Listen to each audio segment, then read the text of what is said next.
Welcome to the Game Changer 00100 show. I'm your host, Game Changer, and today we are going to talk about are brothers ready to negotiate? And basically, what I'm talking about with that is are black men are really capable, I should say, of negotiating with black women for relationships? Now, from a historical standpoint, I have to say that brothers have not proven to be the best negotiators. For example, when you look at the transatlantic slave trade, which was basically a group of Africans who traded with Europeans for, who traded slaves with Europeans for stuff, just stuff. Like how we have stuff that comes in from China and made in China or made in Taiwan, and just general goods, which if you set the morality of slavery aside, I guess, that's a bad deal. Like, let's put the morality of it aside for a second. Hold on, let me close the door. Give me a second.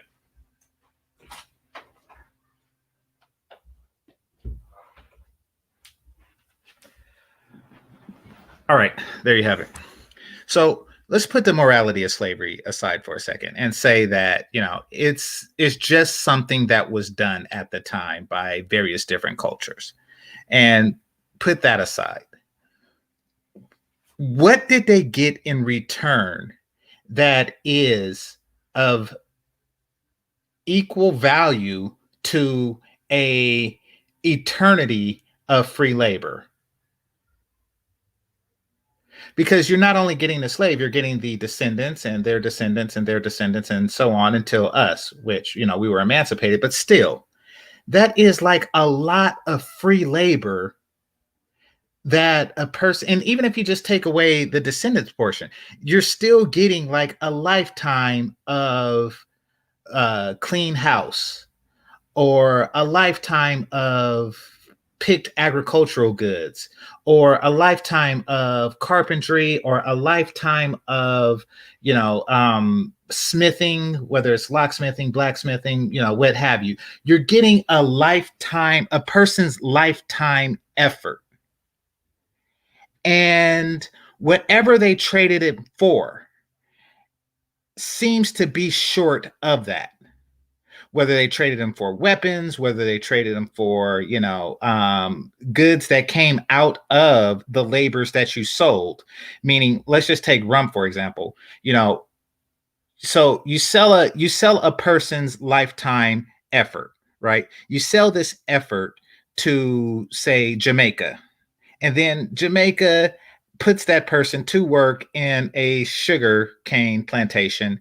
They take that sugar, send it off to Europe, they make rum, and then they use that rum to purchase more lifetime effort. So they really got gypped on the deal. And that's even if you set the whole morality issue aside, as we're going to do for the sake of this conversation.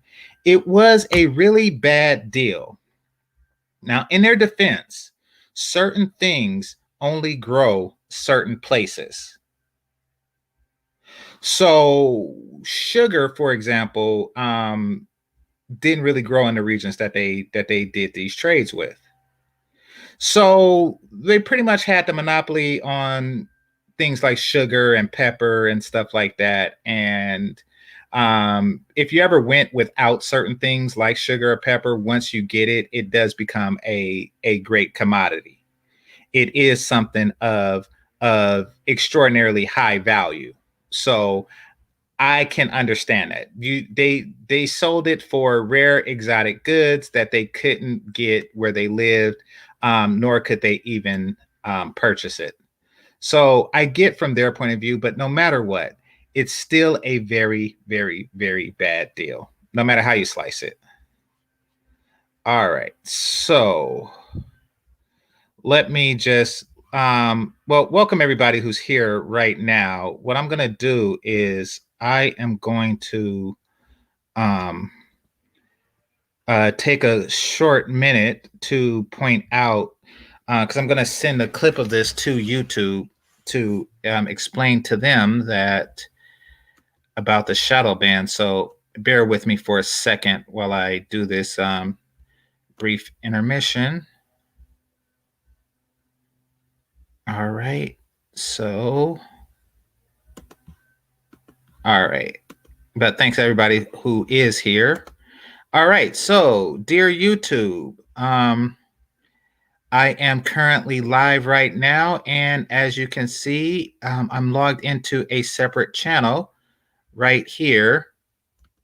And in case you haven't noticed, this should be broadcasting. This should show a red dot. However, this is a blue dot. I believe that this is the result of something in your end. So while I'm recording live, please take note of this and I will send this to you in an email.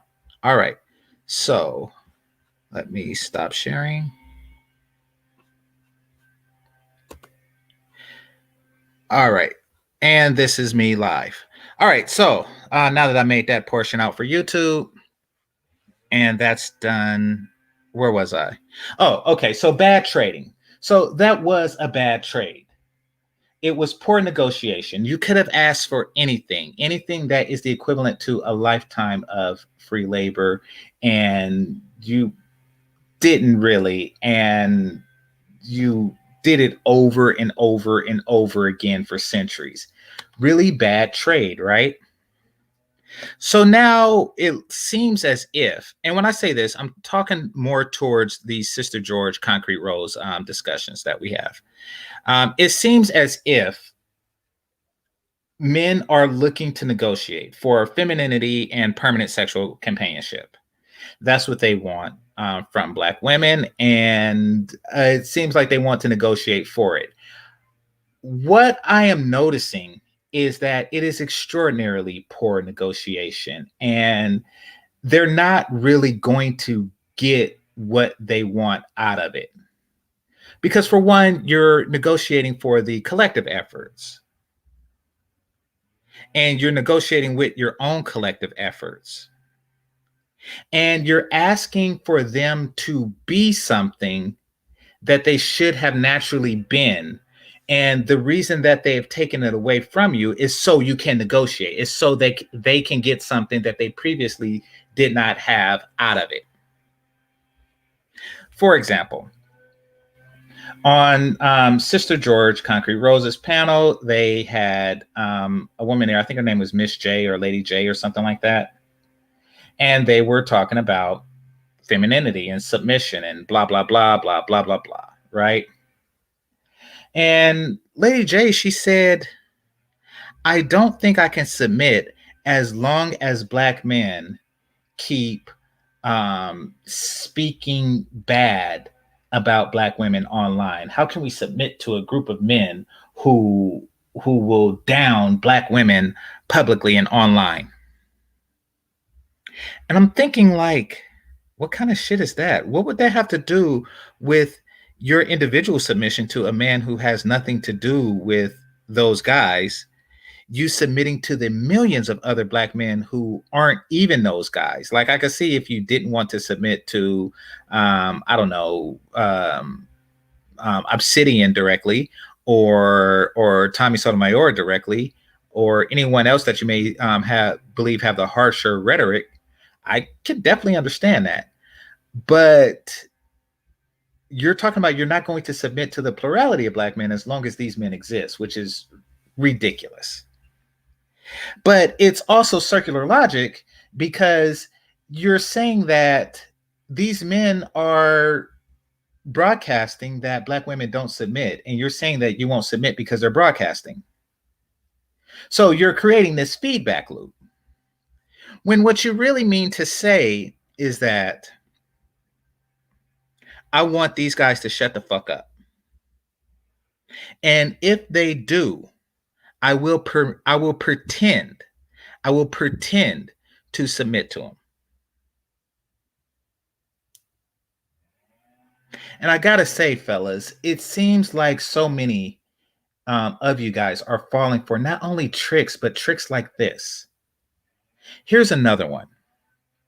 Okay, we will submit, provided that you give us something with such a general definition that we can put anything into it. For example, protection. Or actually, let's not even start with protection. Let's start with provisions. If you provide for us, we will submit. Okay. To what end? To what extent? What do you consider provisions? I mean, do you consider, a roof and a pack of top ramen a day provisions? Or do you think that, international vacations every weekend as provision? Like, what do you consider provisions? Let's start there before we even delve deeper into, because no matter what, submission would be a static thing. It's something that's same across the board. However, provisions is something that varies. Tiger Woods' provisions would be more than I would be able to give my wife, or a woman who submits to me. So that's something that's inconsistent, where the manner in which a woman submits is pretty much the same across the board. There isn't that extreme differences, but they'll put that out there to open that up. Why? Is so that you can always fall short of expectation. They'll just always just set the expectation to more than what it is, or more than what you can do or is willing to do. Then they can say, okay, so once again, you are not worthy of submission, and we are back to where we are. And then protection is the same way. Like, protection could be anything from, making sure that a person is unharmed in any way, which is really what protection is, to, beating up everybody on the block that looks at her booty, or killing everybody on the block that looks at her booty. It's really such a broad definition that, how can I say, it's impossible to pin down. It's kind of like saying, okay, I will mow your lawn for money, but really not expressing how much money is being given.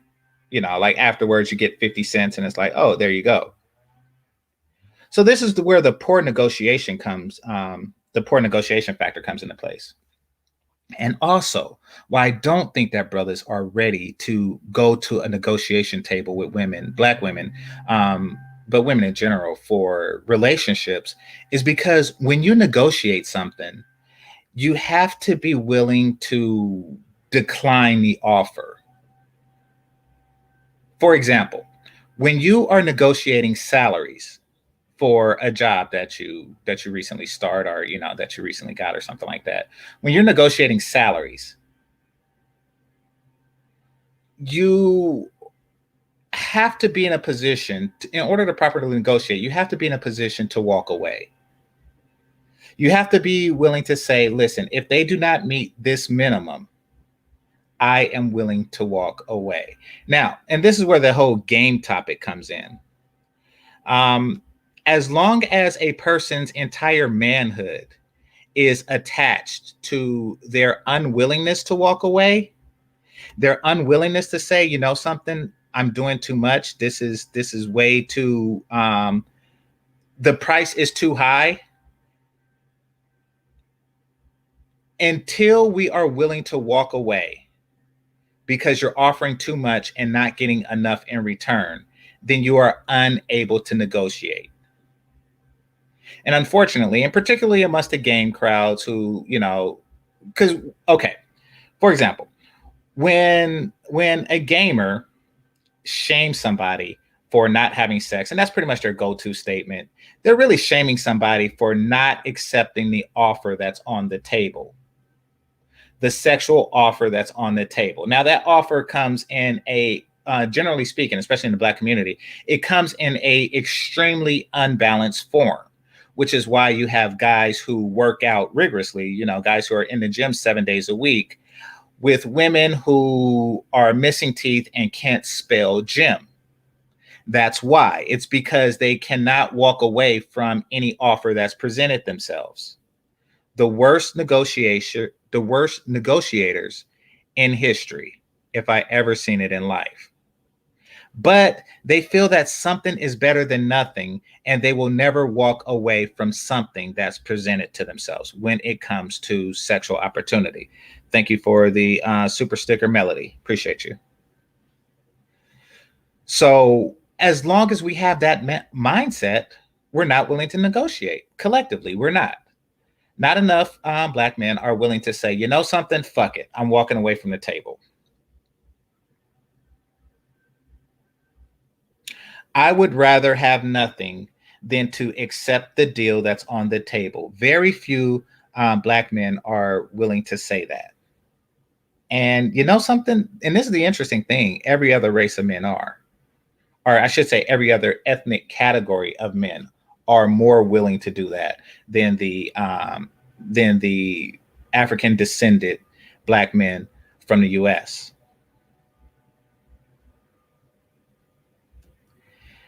Yeah, no, that's the best way to put it. They're surrendering.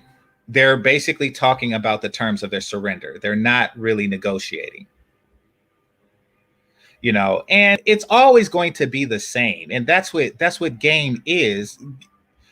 It's essentially, god damn. It's essentially asking, what do you want? And seeing how you can get it to them. And your value of masculinity is determined by how proficient you are at getting them what they want. That's not a negotiation at all. That's determining. Fuck. Hold on.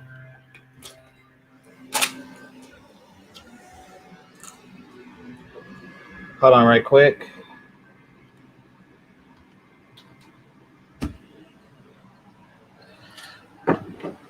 That's basically determining how willing you are to surrender.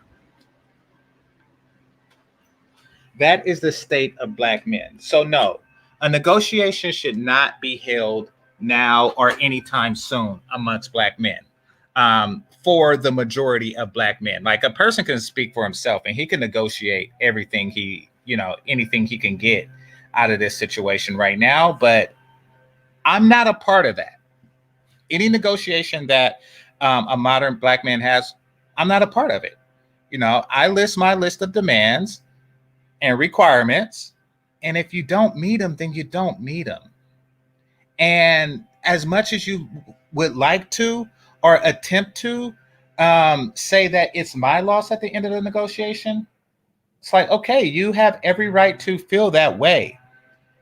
But I'm not going to feel that way, because if you don't meet the base requirements, then I didn't lose out on that. I didn't lose out on something I want, because the thing that I want are the base requirements.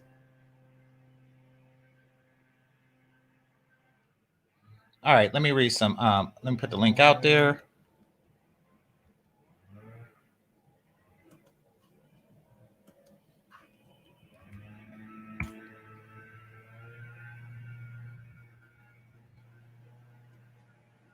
And let me read some comments.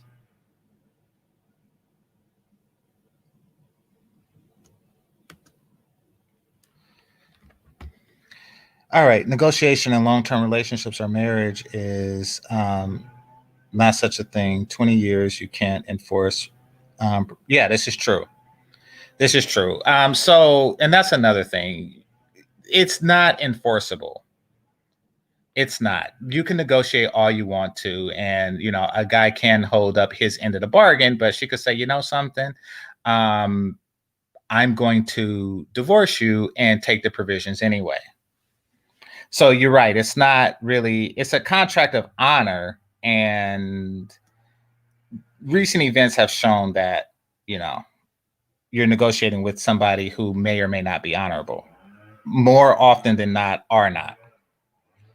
Okay. No, we can't negotiate. We must leave. Masses. Sister George. God damn it. All right. So this is going to be my last Monday thing because, at least from home, because they do landscaping on Mondays, and that just gets annoying. All right. Sister George said it to BGS a while back. Sorry, I can't stick around. It's late here. Okay.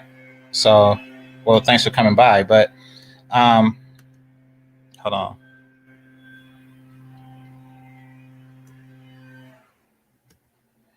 All right. Let's see.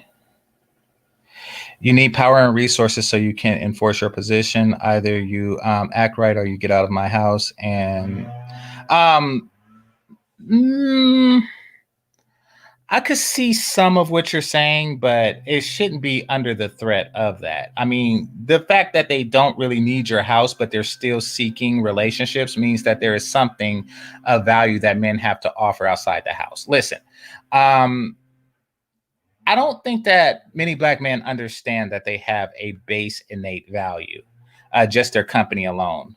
They don't want to embrace that fact about themselves. They want to, simply put, they want to just be there. How can I explain it? Okay, they're a little bit too practical when it comes to that. And what do I mean by that? So say you have just let's just look at the relationship as a give and take, right?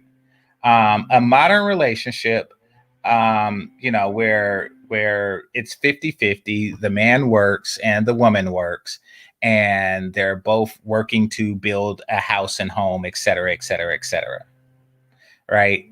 Um, it seems like a perfect deal. It seems like a good opportunity for everybody involved. Um, except there is a sexual component, and we as society, and probably rightly so from a biological standpoint, I can see why, we look at sex as sex given, or excuse me, men look at sex as sex received, and women look at sex as sex given. That's why you have terms like got some, and women use terms like give it up, or men use she gave it up. That's simply saying, that's indicative of a woman saying, I am giving you something and you are receiving something. So relationships, generally speaking, are equal in every other way.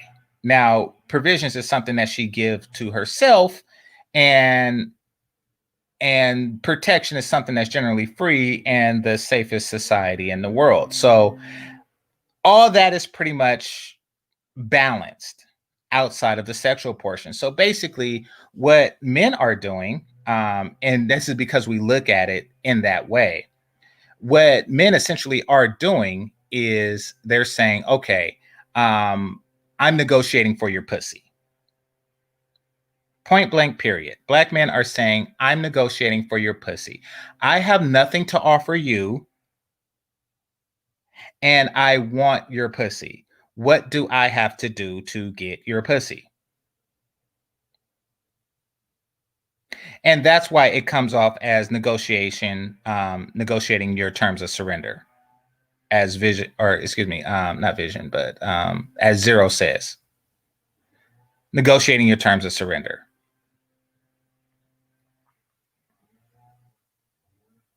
So, but what black men don't understand is that there is value in masculinity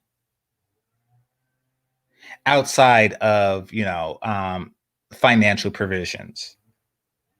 So many of us have lived in this, I don't want to say horror culture, I'll just say horror adjacent culture for so long that we only see sex in terms of, or masculine, feminine values, whatever you want to call it. We only see people in relationships as trick, whore, pimp. We tend to categorize both men and women in one of these three categories. Or I guess the fourth would be squares. So you're a trick, you're a whore, or you're a pimp, or you're a square. Where most other communities define everybody generally as square, and everything is a subset of that. You're this type of square, you're that type of square, et cetera, et cetera, et cetera.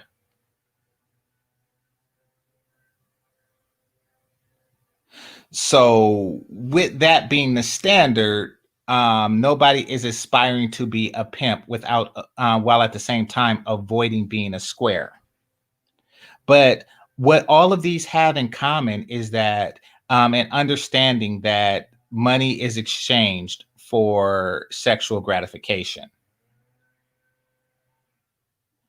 in each of these transactions, and that the men have no value outside of that. Once men see themselves as valuable by their masculinity, and women know that too, they just won't tell you that. Like the same women that these guys are negotiating with, they will negotiate on basis of things that they already have, that they already have access to in abundance, like provisions and security, or two, which would make you completely replaceable. And once again, you will be pit to negotiate from a place of replaceability. So that's one thing. Another thing is something that, as I mentioned before, the definition is so broad that they don't need it. So they kind of walk into the situation like, okay, I owe you something. I am indebted to you because you have the pussy and I don't. So what can I do to make this happen? You've already lost. And because you're looking at something received and nothing given, then you're also at a loss. You're negotiating downward at that point. All right, so let's see here. All right, what's going on, Jerome, DJ Nav, Vern, and contracts are made to be broken. Yeah, unenforceable contracts are made to be broken. Absolutely.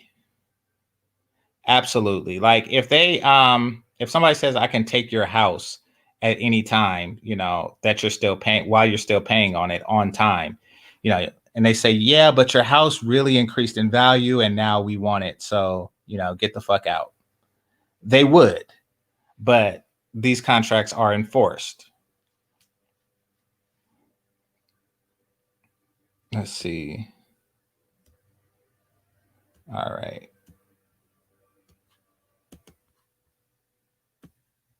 One moment. I'm going to shut down soon because the lawnmower people is really getting on my nerves. All right. They rather settle and say they have something good. I haven't surrendered in 45 years. Yeah, exactly. I mean, because once you take away like the base value of sex is better than nothing, then your perception changes.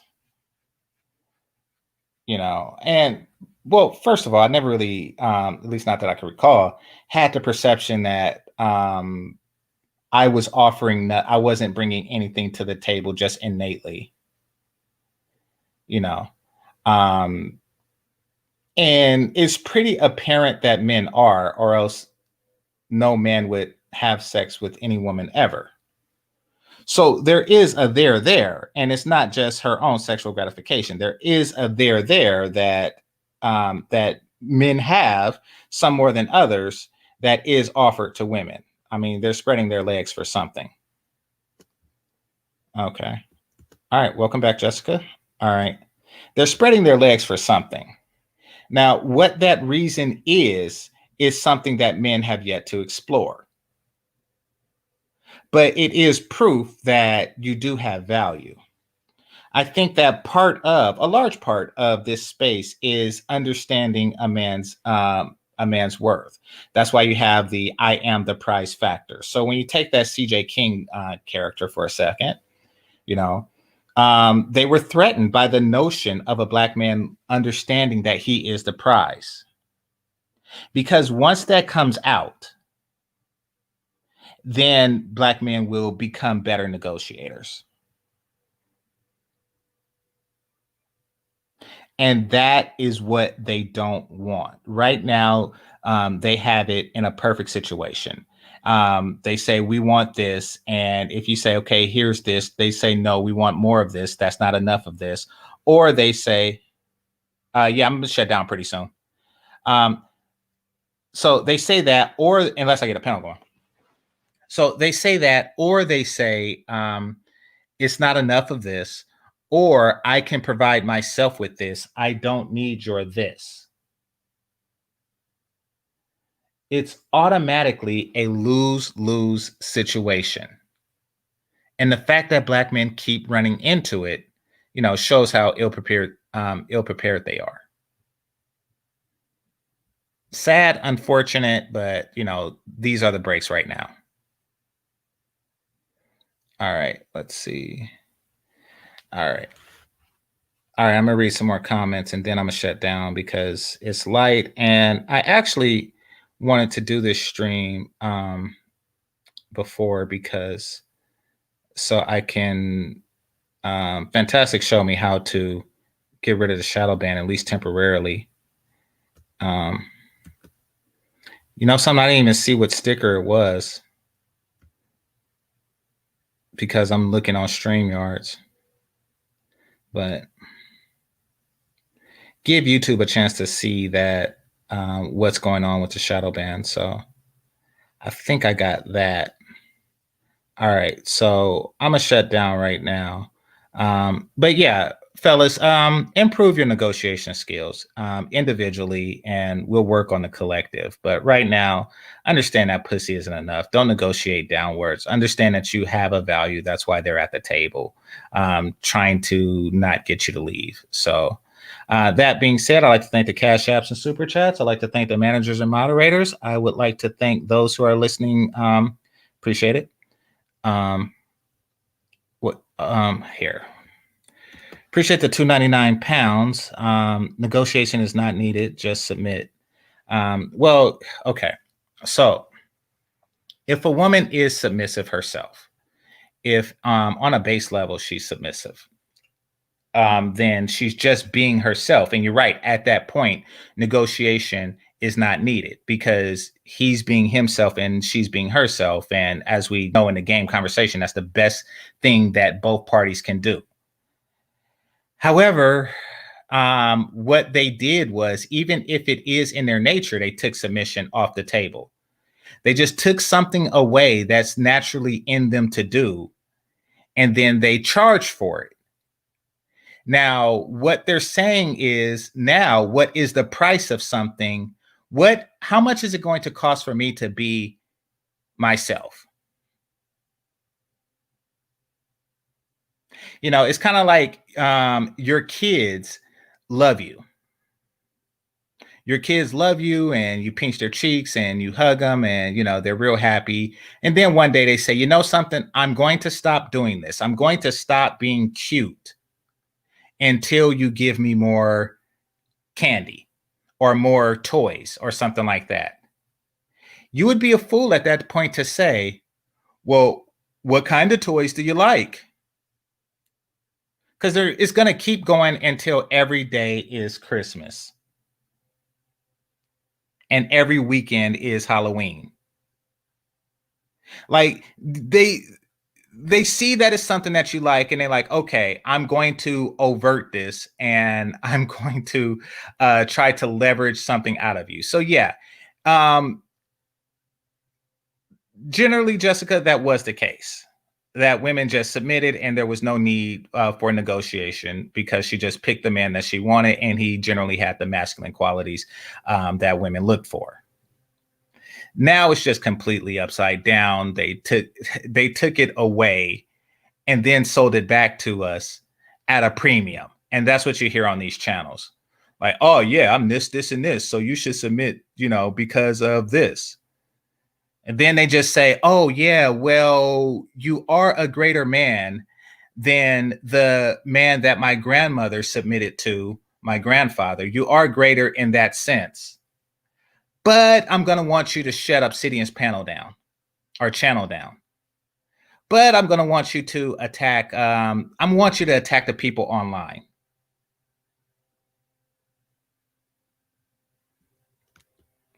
Well, the result of surrender is a badge of honor. And what the result of surrender is pussy. But what I've come to learn, and this is the most disturbing part. This is the most disturbing part is that they're not even getting the pussy anymore. What I've come to learn is that they're surrendering to the terms of I'll be nice to you. Like it used to be where a cuck was somebody who got pussy in exchange for his dignity. He just completely threw his dignity down the garbage disposal. And he got a little bit of pussy afterwards. I guess it's a fair exchange depending on how you value pussy, but nowadays, cucks are completely putting their dignity aside. And not only are they not getting pussy, what they are getting is just the women being decent to them in public. And then they return, and then send me a screenshot. And then they return and say, you see how these women respond to me? I got respect because I got the game. It's like, what, really? Is that what you is that what you're doing? Like they're just being nice to you in public because you're cucked and they want to show the world that we're nice to cucked guys. I don't give a fuck if you're cucked or not. Or I don't give a fuck if you're nice to these guys or not. Are you sucking their dick? Are you getting them a sandwich? Are you submitting to these guys? Is the question. All right, let's see.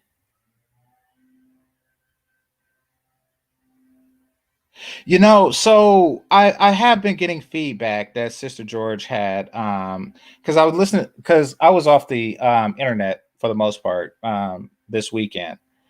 But this morning I heard MOT. So I did get some residuals of what was going on as far as the thing. And apparently there was a guy there who was saying, fat shaming is okay. And that is fat shaming is wrong. Now, first of all, let's be clear. Anytime somebody says that, they are slim shaming for one, but you're fat shaming. You are shaming the fat shamers. And you should be ashamed. You should be ashamed of shaming me for shaming fat people.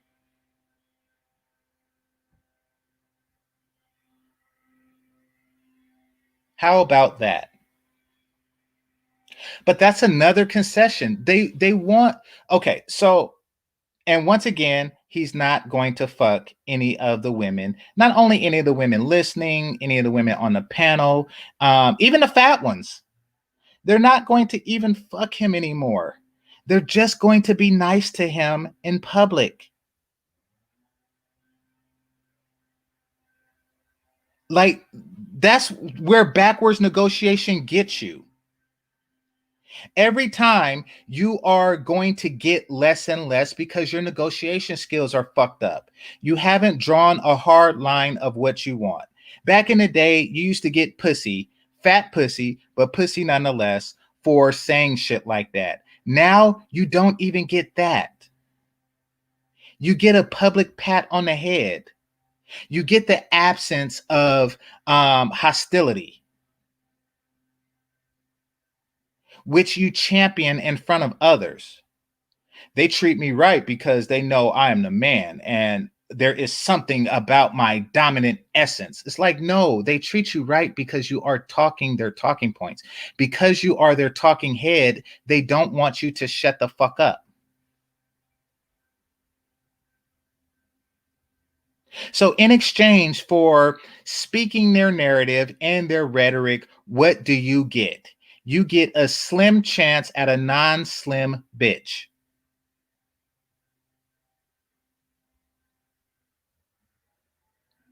Not qualified to negotiate at all. All right. Apparently, some more happened since Jessica. So, let me.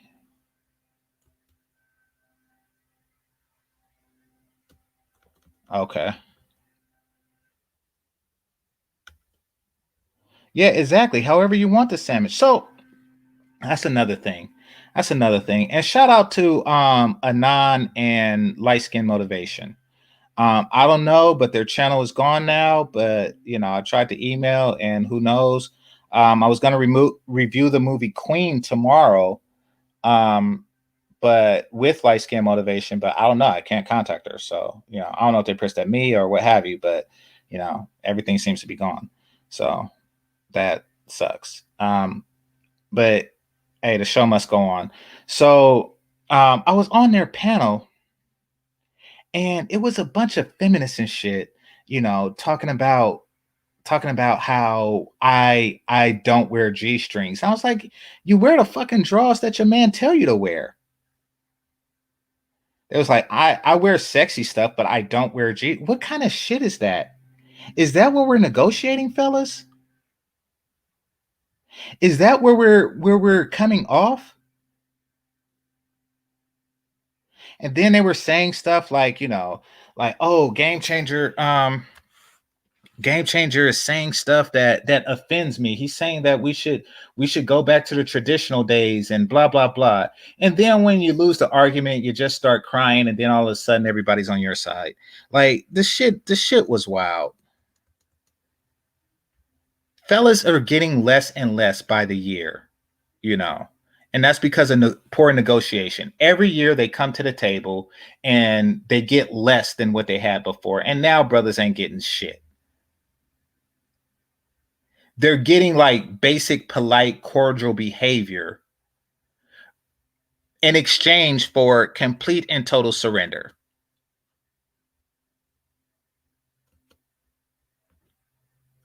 All right. So let's see here. Yeah, exactly. Instead of for like stating what you want, you're asking what they want. And to be perfectly honest with you, and I hate to keep harping on this, but that's what game is.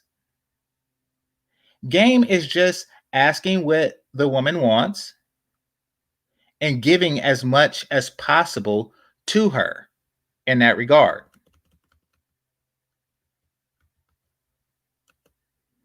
All right, Zerx the First said, let's see. Hold it down, GC. Peace to the chat. Okay, appreciate the $5 super chat. All right. I don't know what these are for. That's probably from their channel being shut down, but yeah.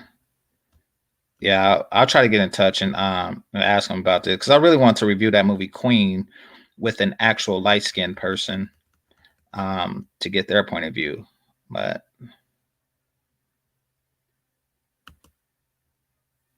what the hell? Why would you even bring that shit up? And I didn't even know grandma still had periods. What the fuck? All right, that's some that's a awful visual.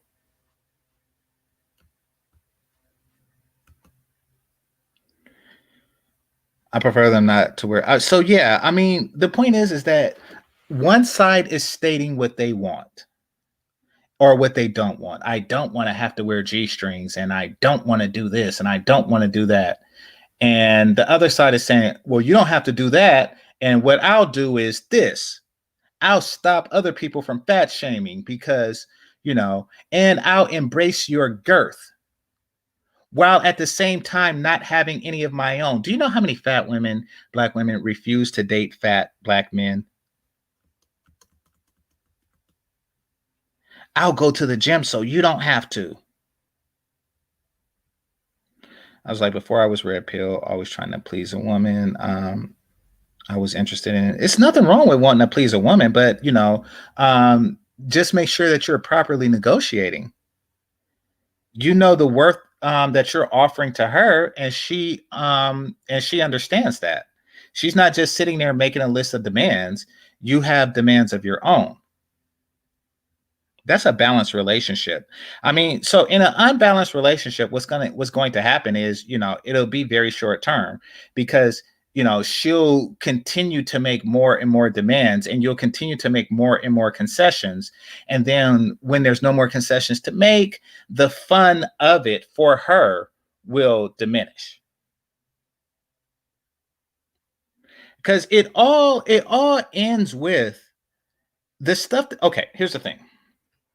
The stuff that she states that she wants, she doesn't actually want. You're giving her something that she doesn't want, and she doesn't respect you for giving it to her.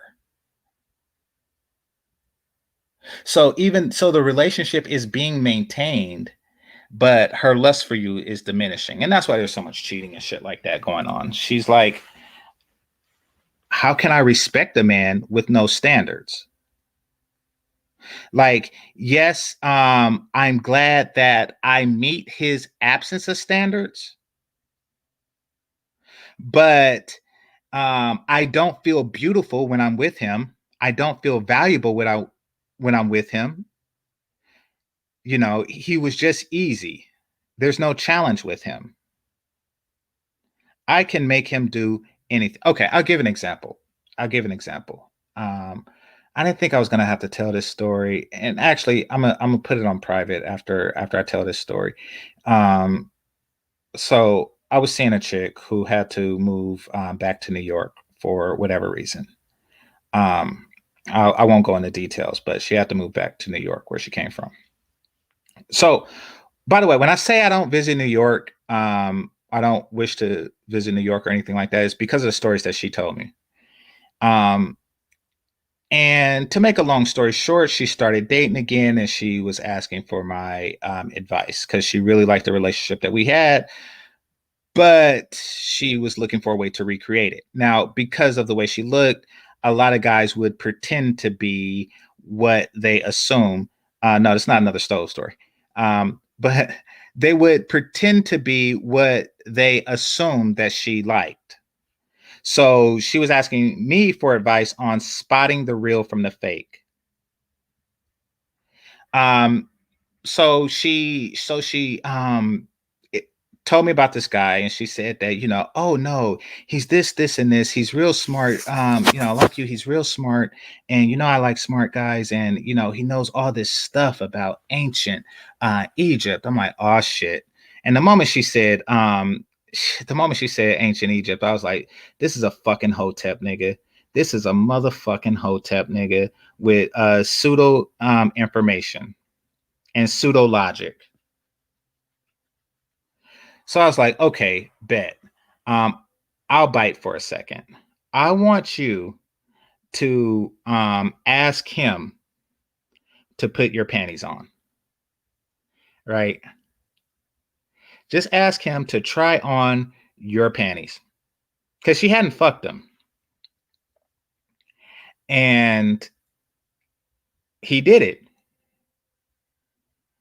And she was like, "Oh wow, I didn't know that he appeared to be just so dominant and things like that. I didn't know that he actually has no line that he wouldn't cross." And she just kept pushing the bar of degradation. I'm not going to go into details, but she just kept degrading this person so much. There were toilets involved, and she never fucked him, and it just went like downhill. It was awful. The moment she got it, because she wasn't that type of person, but the moment she seen that nigga with panties on, she just lost complete and total respect, and it just went all the way downhill from there for the poor guy. Um, he didn't have a thing to stand on. I mean, don't get me wrong. I do know that there are naturally submissive guys. Okay, here's the thing. There exists naturally submissive guys in this world. These guys are guys who are sometimes masochistic, meaning that they like to receive pain from a woman. for those of you who watch the TV series Billions, that's a perfect example. It features a guy who's very powerful in real life, but he likes to get tied up and have a woman whip him and shit like that and degrade. So there are those people. And then there are the people who will do anything for pussy, including degrade themselves. They're not getting off on the degradation as with a natural sub. They are getting off on the pussy that they hope to one day receive. That's what, and that's not really anything. That's just poor negotiation. That's basically like you're a slave to your sexual desires. And now these are the guys that through all of this, through all of the jumping through hoops, monkey dancing, whatever you want to call it, through all of this, say to other guys, respect me because I got the pussy. It's like, nigga, you wearing panties. Like, I mean, that's now you won't say that part, but that's what it comes down to. You are degrading yourself for the tone tone. Oh, so let me turn this down. What's going on, Emily? What's up? I mean, it's also with this particular process. I see the thing, but I don't hear you. Do y'all hear MLT? It's just me.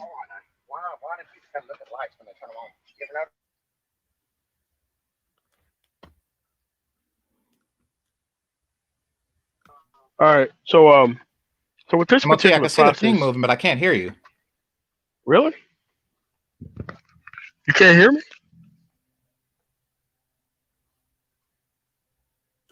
You can't hear me still?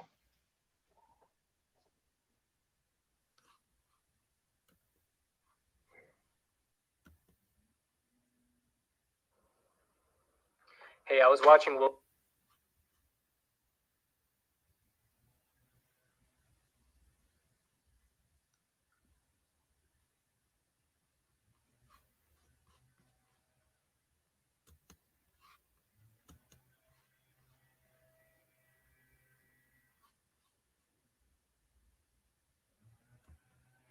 I don't have headphones on, and I don't think I have. I don't think I have them muted on my end. Hold on. Oh, okay. I think I figured it out. All right, MOT, if you can come back. I think I figured out what happened. But what was he saying, y'all?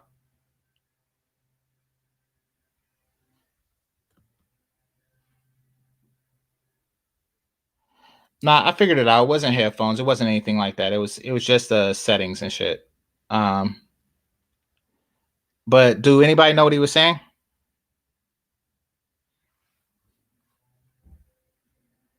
All right, while we wait for him to come back, I forgot what I was talking about.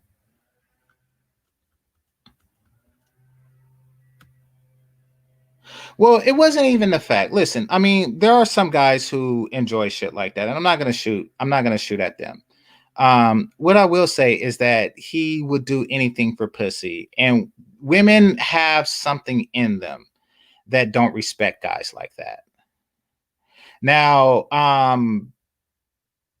what you will find, and this is particularly amongst women who are part of the sisterhood, is that when you don't have anything to offer a man but your pussy, and let's face it, if you're a woman who refuses to submit, you don't have anything to offer a man from your pussy but your pussy, then all you can get is a man who is a slave to pussy. Period. And that's why some of the gamers, they have female defenders. Why? Because they know that they know that all they have is pussy.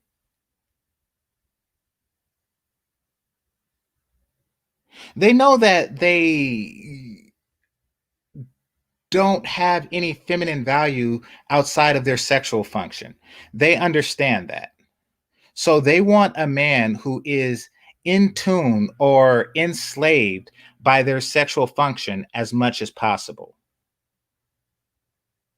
That's a bonus for them. They want to continue to spread that narrative.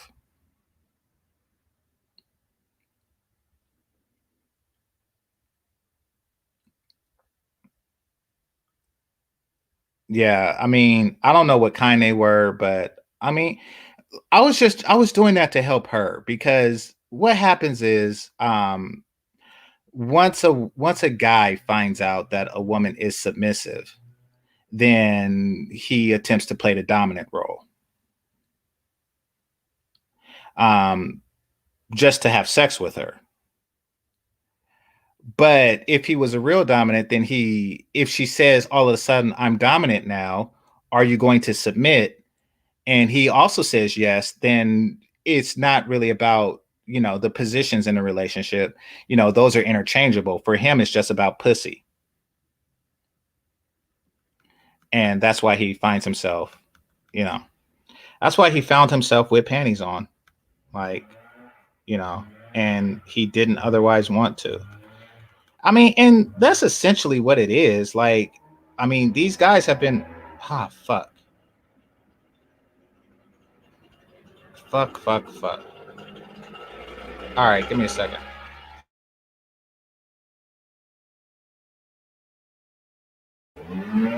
Yeah, I'm not going to broadcast Monday during the day anymore. That shit. All right. But yeah, so she found out that he was a slave to his sexual desires. Once that happened, she lost all respect for him. And it's right that women feel that way, to lose respect for these guys. Not that, and not because I personally detest them, but it's their way of saying that if she had, fuck. Fuck. All right. Here, let me go to a different part of the house.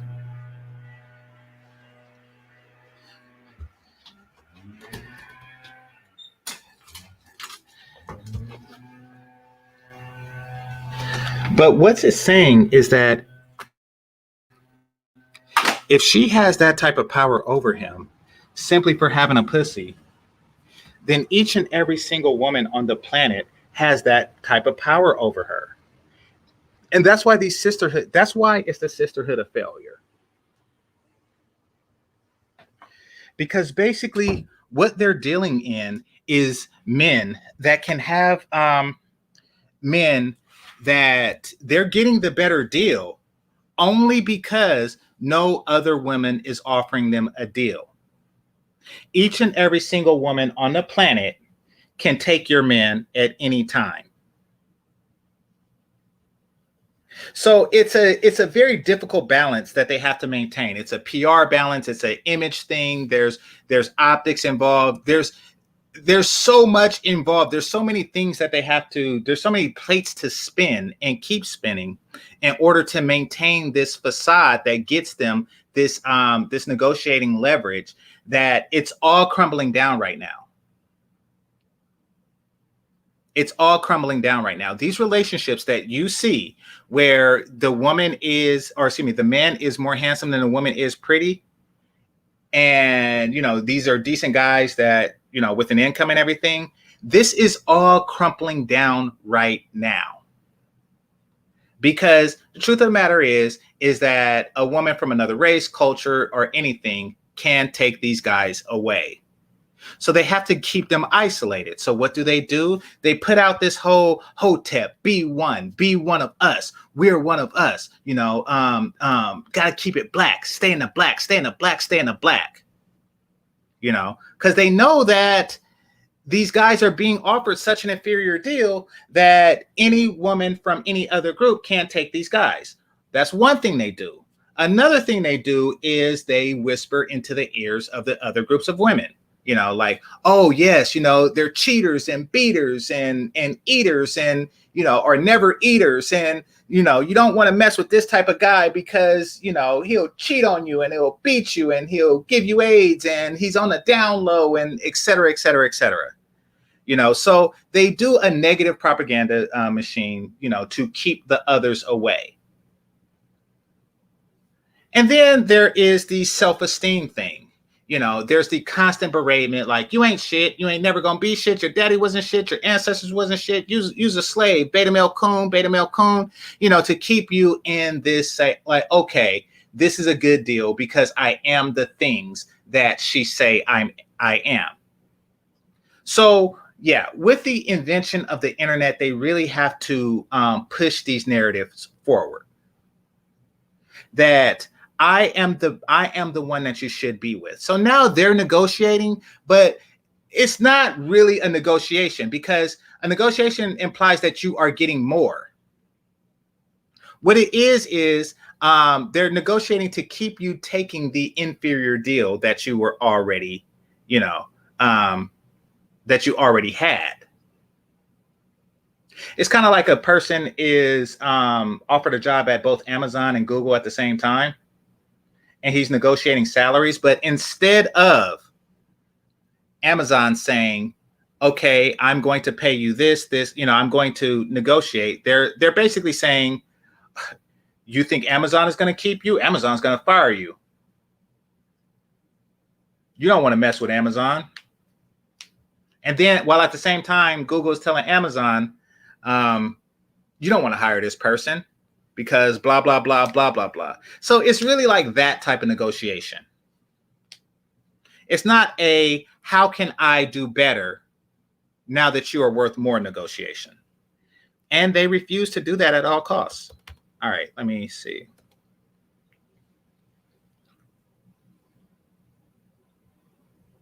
No. So here's the thing. Here's what happened with that guy. He kept, and I hope he's not listening because, well, I mean, maybe it's better if he did. This was years ago though. And I'm not going to say what happened to her, but this is years ago. But this was in an intimate setting. He kept wanting to hit it, and she was skittish, and she was about to let him. She was calling me for advice on it. And I was like, okay, seems like a decent dude.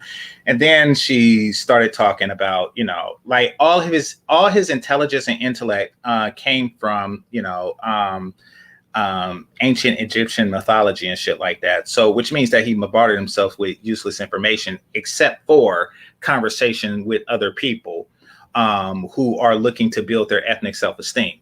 So typically guys like that, like all they know, all their information built, you know, all of their mental hard drive is full of shit that women want to hear.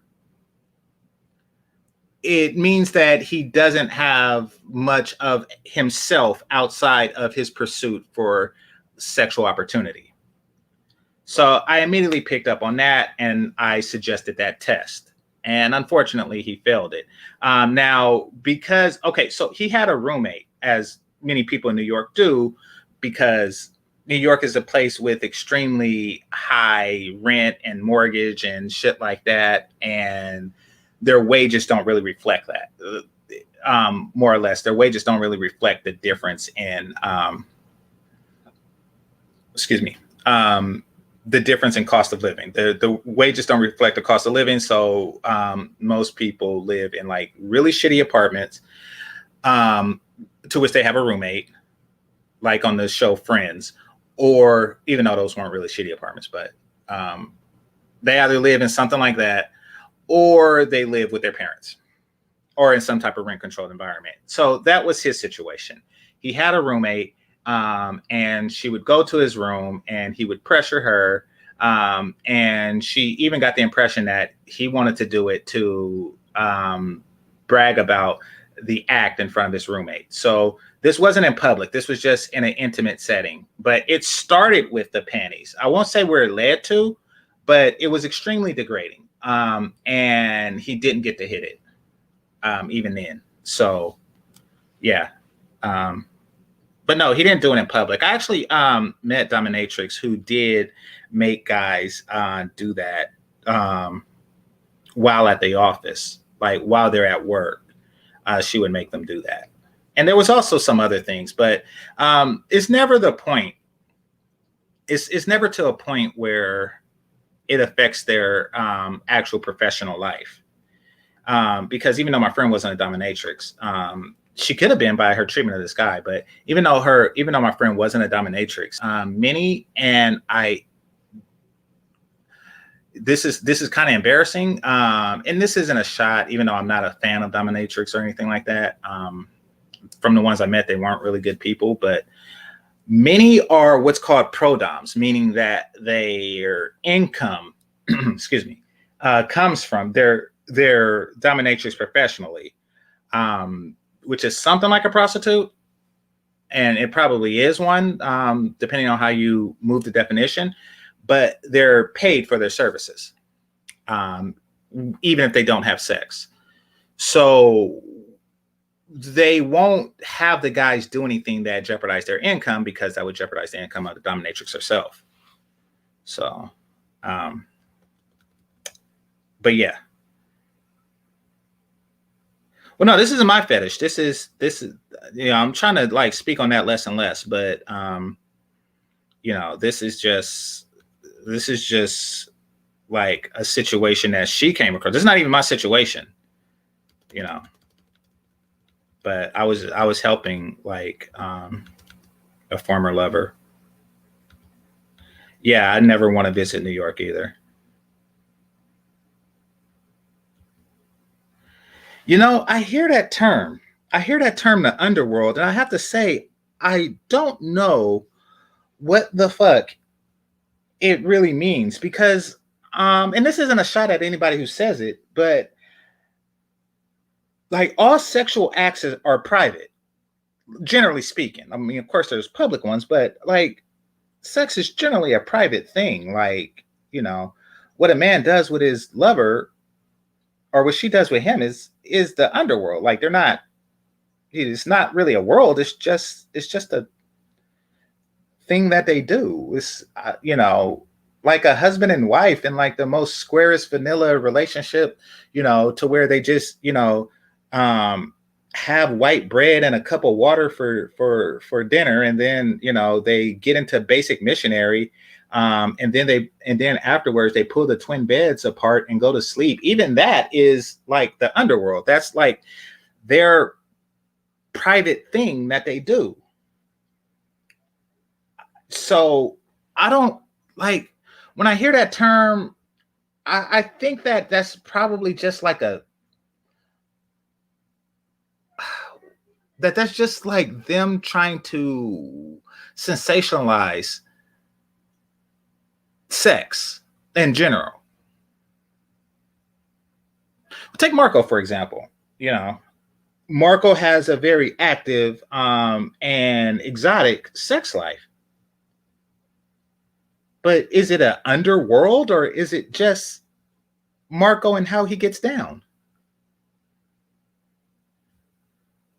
Like, to me, the whole underworld thing is just like, I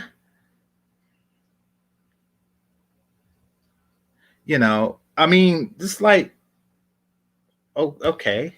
What are you getting at? Okay, I mean, but it's not really like a okay, here's the thing. If there is a secret society of sex, like on some eyes wide shut thing, I don't know about it. Like if you walk up to somebody and, you give a special handshake, and then, they say, what is the password? And they say, and then you reply, the password is it. And then they say, welcome to the sexual underworld. Now, don't get me, okay, so there are clubs like that. There are sex clubs, and there are people, and I've been, to things like this. There are people who get together for orgies and shit like that. I still wouldn't call that the underworld. That's just like people getting together to fuck, or somebody opening up a club to fuck. That's where does the, I don't know, but hey, if it exists, more power to the people who are a part of it. Like, kudos to you. I mean, may be a little pretentious to go through all that just to put a dick in a pussy. Like, it's like, really? What's with all the extra shit? Like, what's with all the we are part of the underworld? And then, like, do y'all go through like a moon ritual and then fuck? Like, really? Y'all just did like a lot of strange shit just to fuck. So, but yeah, I don't know about a sexual underworld. I mean, you know, people have varying sex lives. And yeah, like I don't really know what would classify as an underworld in that case. That's new to me. Well, yeah, I mean, I talk about this all the time. I talked about this on Complex Designs channel. Shout out to him. I think it was yesterday. But yeah, so here's my thing about alphas and betas. I'm not in a competition with a fellow man. As far as sexual conquest. And don't get me wrong, in junior high, you did the whole who got the most numbers thing, kind of like the Wood, who got the most numbers, who got the smash first and things like that. I'm not 14 anymore. So at this point, I'm not really trying to alpha a man based on sexual conquest. I'm not. But that's what that term is used for nowadays. And I'm like, no matter what, you're going to ultimately be a beta. So why even go down that path? So if you really think like that, if you're that dude who's like, you know, oh, I'm an alpha because of the amount of pussy I get, then you will only surround yourself with guys who get less pussy than you. And you will only take pleasure in the company of guys who seek advice from you. And truth be told, that's another thing I notice about the gamers. They really seek to give advice so that they can feel like an alpha. Meaning that if they get pussy once a year, they're looking for that guy that gets it 0. Because he is the alpha of that guy. They're not going to look for the guy that gets it twice a year or, you know, 365 times a year, you know, or 700 times a year, you know, if he has a threesome every day, you know, what is it? 730 times a year or 732 if it's a leap year. You know, they're not going to look for that guy. They're not going to feel comfortable around that guy. In fact, they would probably just fucking hate him for no reason at all. Shout out to Marco Grande. They probably just will hate him for no fucking reason at all. Because you can't be alpha while he's present. So you seek the company of quote unquote betas.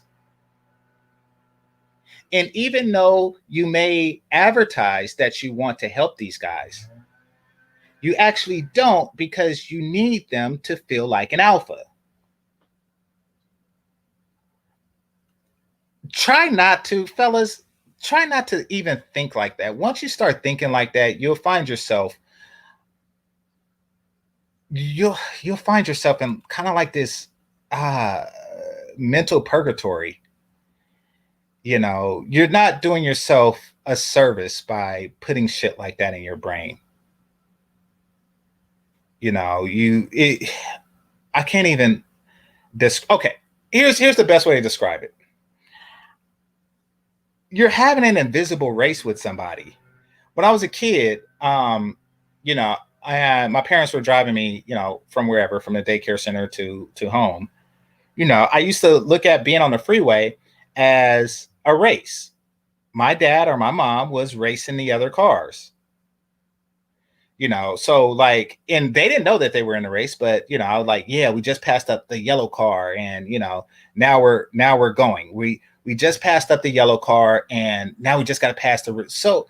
But you're never going to be in front. You're never going to be like in front of the freeway, like the person in front of all of the freeway.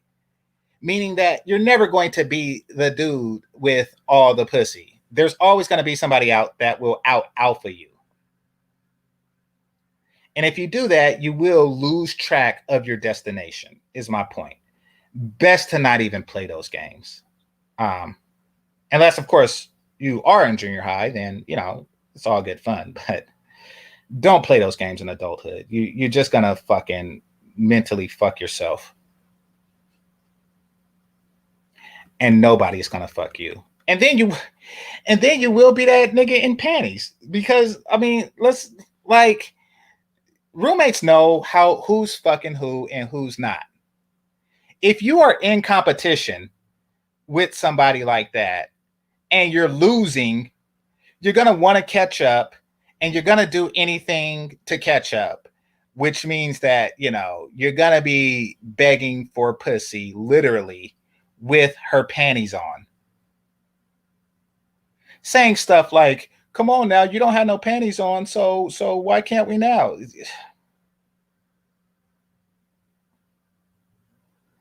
It's best to not entertain that. And even still, guess what? Even if you are that dude, you are ultimately her beta.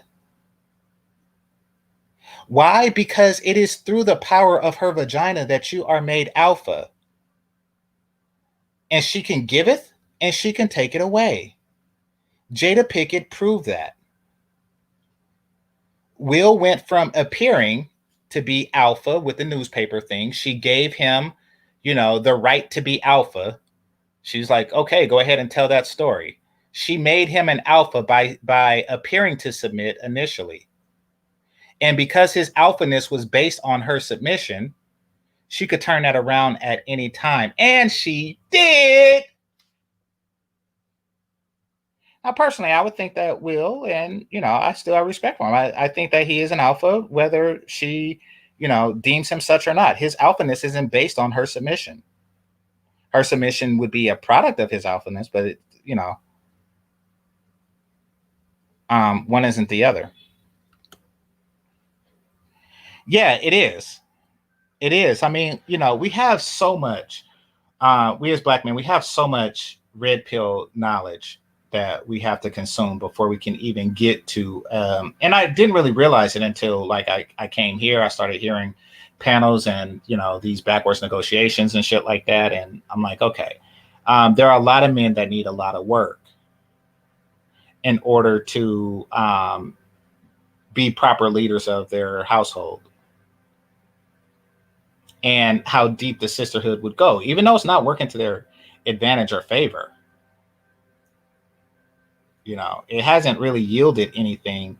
It hasn't yielded anything that they want.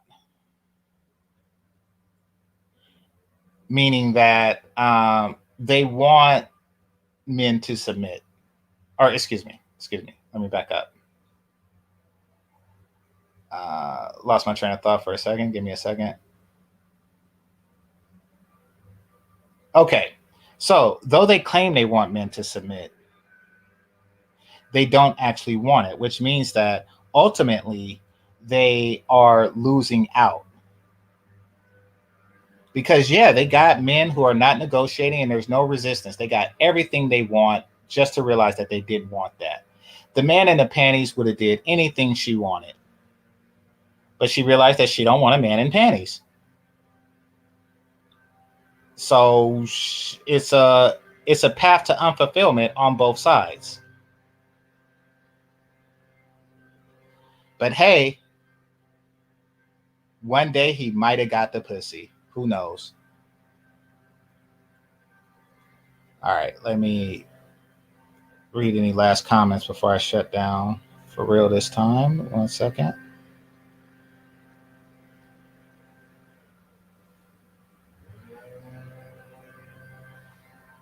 Well, the Japanese do a lot of stuff. So they have because a friend of mine who was in San Jose was telling me about coffee houses, and it's kind of like a strip club where the girls are in their lingerie, but they're serving coffee. So it's like a Hooters strip club coffee thing, and something tells me that if the price is right, that it doubles as a brothel. Something tells me about that. So yeah, they do have stuff like that. Um, but and yeah, I mean, the swingers clubs exist like all around. Like, the restaurant is probably just like their meeting space. It's not a front for their swinging. It's just like their meeting space. Like if you own a restaurant, because me and a group of brothers, we used to have meetings at one of this brother who owned a bail bonds place. So when you own your own business, you can use it for anything. Like if you want to open it up at night to read poetry or something like that, you can do that. So yeah, it wouldn't surprise me. But yeah, swingers exist. I still wouldn't classify that as sexual underworld, but maybe it is. But it's not really something that. It seems like sexual underworld is meant to sound enticing, where a swingers club is like, okay, this is a group of people who got together to share spouses. It's not so much an underworld as a group of people. Like, put it like this: it implies a certain exclusivity that really doesn't fall out, because like any group of people, like you just find a couple of other couples and say, hey, you want to swap wives or swap husbands from time to time. That's not really an underworld. It's just a group of people that's doing stuff.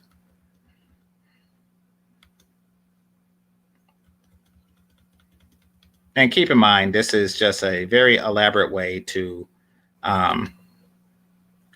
put penis in vaginas.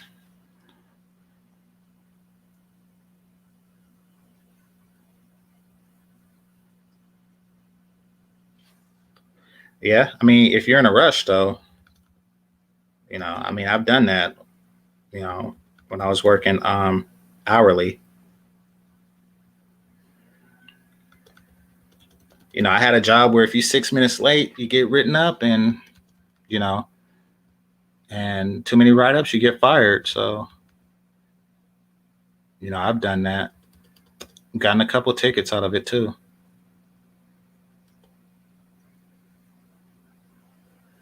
Ah, shit! I gotta charge my phone. Hold on, I'll be right back.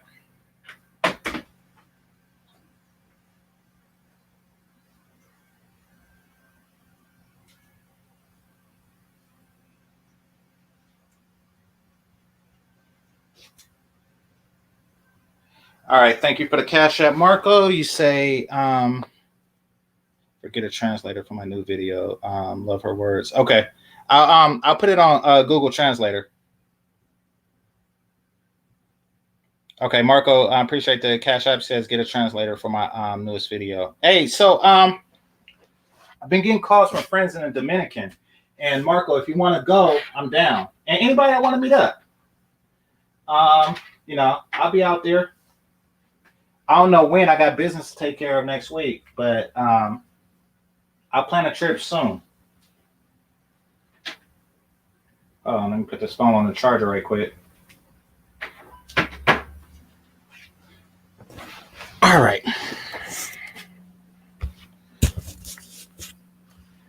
All right, but I appreciate the Cash App, Marco. Let's see. No, I'm not a swinger.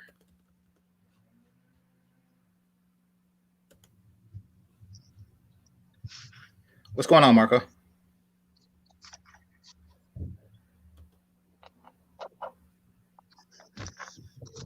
All right, well, we get that together. Well, no, I'm not a swinger. In fact, I'm the opposite, because I'm very I don't know if you want to call it germaphobe or whatever the fuck, but I just prefer not to share somebody I'm fucking, because as I mentioned before, I don't want to get burned or no shit like that. So no, Aaron C, I'm not a swinger.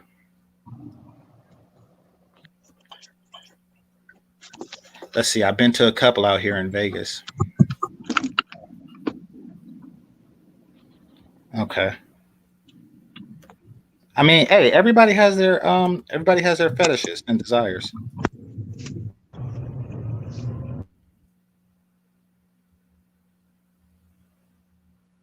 Okay, so yeah, maybe if there's like a group of rich people that get together and, you know, and have a bunch of women around, and, you know, I don't even know if that would consider like sexual underworld. Like that's just like, World. You mean that's just like having a that's party. sexual underwear, perhaps?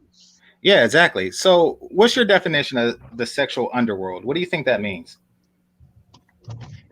Sexual underworld? Yeah. Well, I never thought about it, but I guess it's shit that you just would not want people to know that you do. That's all I could think of. I mean, it's, Yeah. but I don't. Somebody brought it up in the chat, and I don't really know what it means either. It's just, it sounds like something that's meant to sound more erotic and bigger than what it is. That's weird, man. People just, for some reason in America, just they just make the like sex. They make it like with a Puritan shit with that mentality still. It's like they still see physical contact or anything like that as taboo. Like if you hug a hole or a hole kisses you, it's like, oh gosh, you kissed me. It's like it's not a big fucking deal. It's just weird how people just treat it as the end all. Like if you happen, the hole happens to give you some hole, all of a sudden it means something more than what it is. You got the hole. It's not a magical thing. It's not a certification. It's not commitment. It's just you got the hole. Go with it. Right. I to see it as something other than sexual gratification is bizarre. Like that in and of itself is a little like you're taking it too seriously, you know. And people do, and it seems like people do. It's just like say, oh well, I'll do this. Even I've heard people say, I'll blow him or I'll give him some asshole, but I will not let him penetrate my vagina. Like that's meaningful. Like the vagina, that's like the religion or something. And it's like, what? So you do everything else. And in other cases also, they say, well, I'll give him all the vagina and all the head, but I can't give him my asshole. That's like something special. And people just like feel weird shit with it, and they're just holes. Like it's just really, it's not more than what it is. It's just a hole. People just complicate it and want to make it more than what it is. I don't know if you've seen that.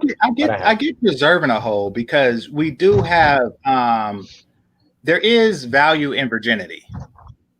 So, you know, I guess a woman really only has two virginities that, you know, she can save. So she's just like saving one of them for somebody. I get that, but go for it. Well, what's the value like in Virginia? What is the value exactly? What is the value? You know, it's not a physical value, but there is a psychological value for me, knowing that this sexual experience will never be forgotten by this person. Because I live here in the U.S. and I know that women have dozens, if not hundreds, of partners before they die, most of whom become faceless people. However, if you take her virginity, then you won't be that faceless person. So it's just a psychological thrill. Yeah, I know. Yeah, okay. If you say that it's but I don't see any value in it. Again, just a hole. No, it doesn't feel better. You're just the first step. I mean, it's like be like if the store opens, okay, so you're the first one that went in there, but so what? Nothing special about it. I mean, really, it's like, is it really special if when they open the gas station, you're the first one to fill up your car? It's really not that. They're just holes. Yeah. But it's weird. But anyway, I just want to say what's up because I'm driving, so I couldn't really like chat. But I heard something. You said something about the Dominican, and that's when I got on because I couldn't really. Oh, what were we saying? Oh yeah, so I'm gonna be busy with some work stuff until the 14th, maybe a little longer, but Of of next month, of this month. September, No, August. yeah, of August. My bad. Okay. But yeah, if you want to go sometime after that, it's cool. But Well, because when do you? I'm not 100% sure that Colombia is gonna open up its border. Yeah, nah. The president spoke this morning, as a matter of fact, and he's still the shoot date is still the September 1st, Hmm. but we're on a lockdown till August 30th. Hmm. Like a real serious one. So that's not a guarantee that he's just gonna go straight up. Okay, we'll open up. That's not a guarantee. So we're not sure yet. Hmm. There's just no. They're starting to fly locally, but that's only the small area, the regional airports. Um, but you were talking about like what date do you think? You still? I mean, Maybe you will go like in August or you'll all go to September? no, in August. In August, I want to go as soon as possible, man. I'm tired of these, same four walls, same city, nothing to do, And besides, my homegirls hit me up from out there, Ah, so cool. Yeah, so yeah, you good. You missed already. yeah, exactly. Well, she started like she didn't hit me up the whole quarantine, except for like sporadic WhatsApps, and then but once the borders opened, she just really started Oh, you like, got how you come know you you don't got call? to. How come you don't come? Yeah, man. So Well, exactly. Why? That's a good question. Why? Because it's been open since June, so all of July. It's like I think it open like June 21st, something like that. Is that something like that? If I'm not you know, mistaken. I June didn't even know. 19th. Was I didn't it? know until you told me. Yeah. Because there's a couple of places that are open, like in the most in the Caribbean, like Jamaica, Turks and Caicos, and Dominican Republic, stuff like that. And Oh, so she's only been if you hitting want to me go up to, for like the past 4 weeks then. So, yeah, you know, there you go. Yeah, because it's been open like for more than a month. yeah. But I yeah, want to well, let me go. know. Like if when you have some dates, like, shoot them at me. I want to see because I know that it's definitely open. So I'll see I'll see what's up. I don't know if we can connect or whatever. So Yeah, we'll definitely connect. I'm talking to my boy right now. So yeah, I could take you to the spot. Sickly, I could take you to the spot where I went for the $40, but truth be told, like $40. yeah. But I mean, truth be told, just get in tune with their culture. Like sex is not as big a deal uh, I just there I as it just is. looked at I just looked at the chat. Somebody hold on. I just looked at the chat. Somebody calling me gay. Wait, somebody call you Are you gay? serious? Yeah. Nah, Are he's you straight. He serious? calls. He calls. Well, because I think it's because of the way you use the word holes, and he may be new, but no, he just calls What is women that? holes. Is that a hole? Is that a hole talking? I don't know. M Michaels. I don't know, but Are you a um, hole? Are you a hole? he calls women holes. But yeah, just because men have a hole too, that don't really make or two of them, I guess, but that don't really make them gay. He just calls women holes. Yeah. They're just holes. Women are just holes. Yeah, That's all they are. And if you're a woman, you're a hole. three of That's them. what you are. Yeah, but it's like, or just a hole, whatever. Just a hole. And worthless at that if you're over 25. Worthless hole, useless. But Yeah. yeah, so that's yeah, well, yeah, let me know. So yeah, I will. But AM1 is I'm just responding to Blade right quick. AM1 is in Santo Domingo right now, living it up. So, but no, I only heard from her like a few weeks ago, like um regularly, like every other day, just getting calls. So I don't know what ramped it up or anything like that, but now it makes sense that you say that they've been open since June because now she's wondering like how come I haven't. So yeah. Yeah, I guess. Well, I guess your space is opening up. I see. Perhaps if they're men, they're getting really sensitive because perhaps they're whole themselves. I'm not a hole. Maybe you're a hole. I never thought about myself as a whole. I'm a pole, you hole. Yeah. So the pole goes in the hole. But definitely, you guys know how I Yeah. swing. But but listen, I want you to, if you can translate that video, man, you got to hear it. You have to hear it. Okay. If you play it, I'll translate it for you. Play it, I'll translate it for you. Oh yeah, sure. Hold on. You're gonna laugh. All right, hold on. Uh-oh. I Hey, got a new- Tuna, what's up, Tuna? The Tuna's in the house. What's up, Tuna? I got a new computer, so I can now share video. Oh, yeah, man. So you got some good speed now? Yeah. I got some better speed. I tested it by doing a hangout and doing a movie stream. Okay, to you. Exactly. The whole truth and nothing but the truth. All right. There's a whole lot of weird stuff going on. Whole lot of strange trolls. I'm just gonna turn the chat off. I've heard enough whole talk. Hey, so Jessica, I've been meaning to tell you, and I see that this person is live right now. There's like a new person. You got like a new troll or whatever that came over during that Tommy thing. It's like you inherited a troll from over there. I'll tell you about it in the background, so I'm not going to give any shine to it. But she had. All right. Oh god damn. All right, hold on. To make it incendiary, and I kept saying it, but it just seemed like they were throwing words like violence, dangerous, anti. I was like, what? I was like, come on, violence against women. They just kept throwing stuff like that just to make it seem bad. Wait, who said what now? Somebody's accusing you? There was a hole that was on there, and they were pretty much because I guess there was some conversation about the dude that shot that hole in the foot. Oh, okay. And then so this hole was like, so are you for violence? Is this a channel where you guys want to see a woman get violence and shot? Is this what kind of a channel it is? Just that way, just trying to make it seem as that's really what it was.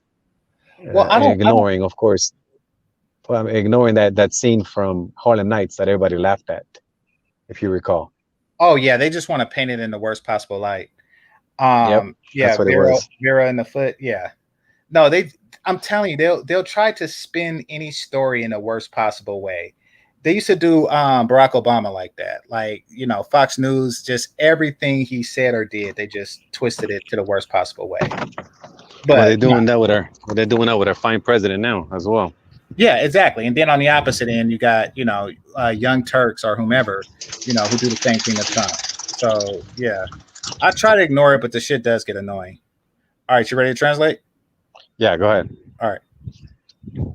Volume. Hola, hola, paso por acá para enviarte un saludito muy grande y un besito gigante. All right, what you say? Oh, what happened? You want me to start again? Yeah, did you hear what I said? I didn't hear what you said. What you say?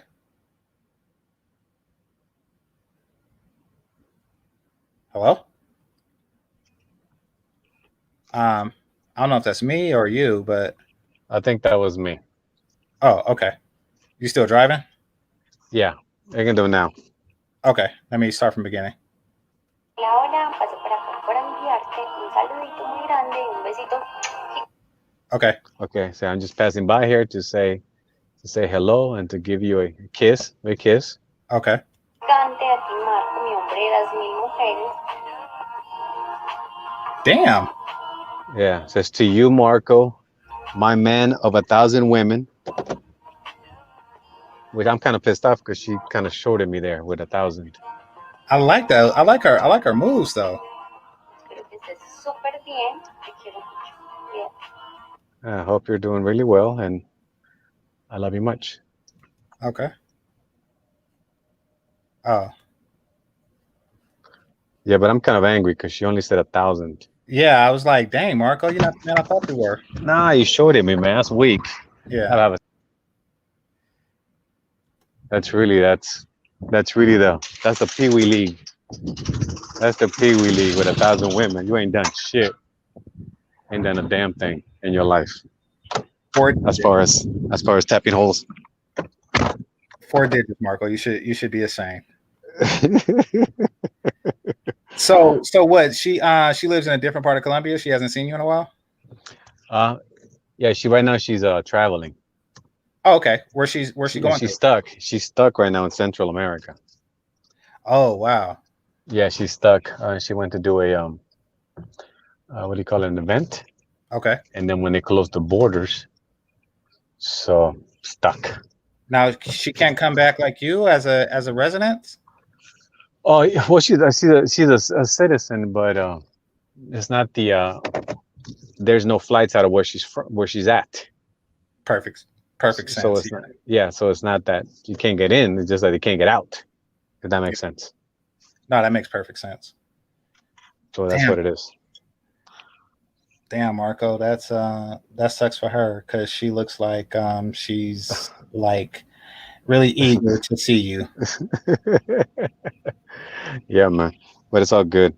But I just want to make sure that you got that full thrust of the translation. Yeah.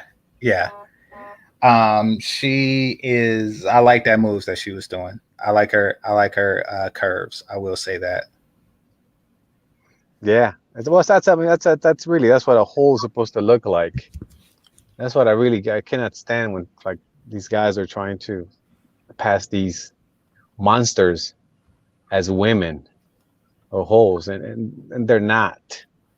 Don't try to justify. We all know what a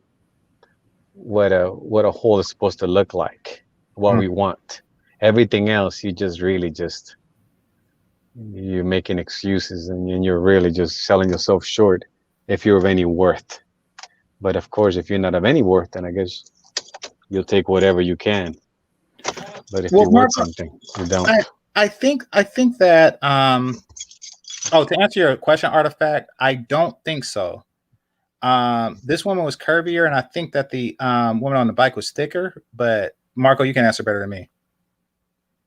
Say it again. So Artifact says, is this the same girl Marco showed sitting on his exercise bike? And I said, no, that one was thicker. Yeah,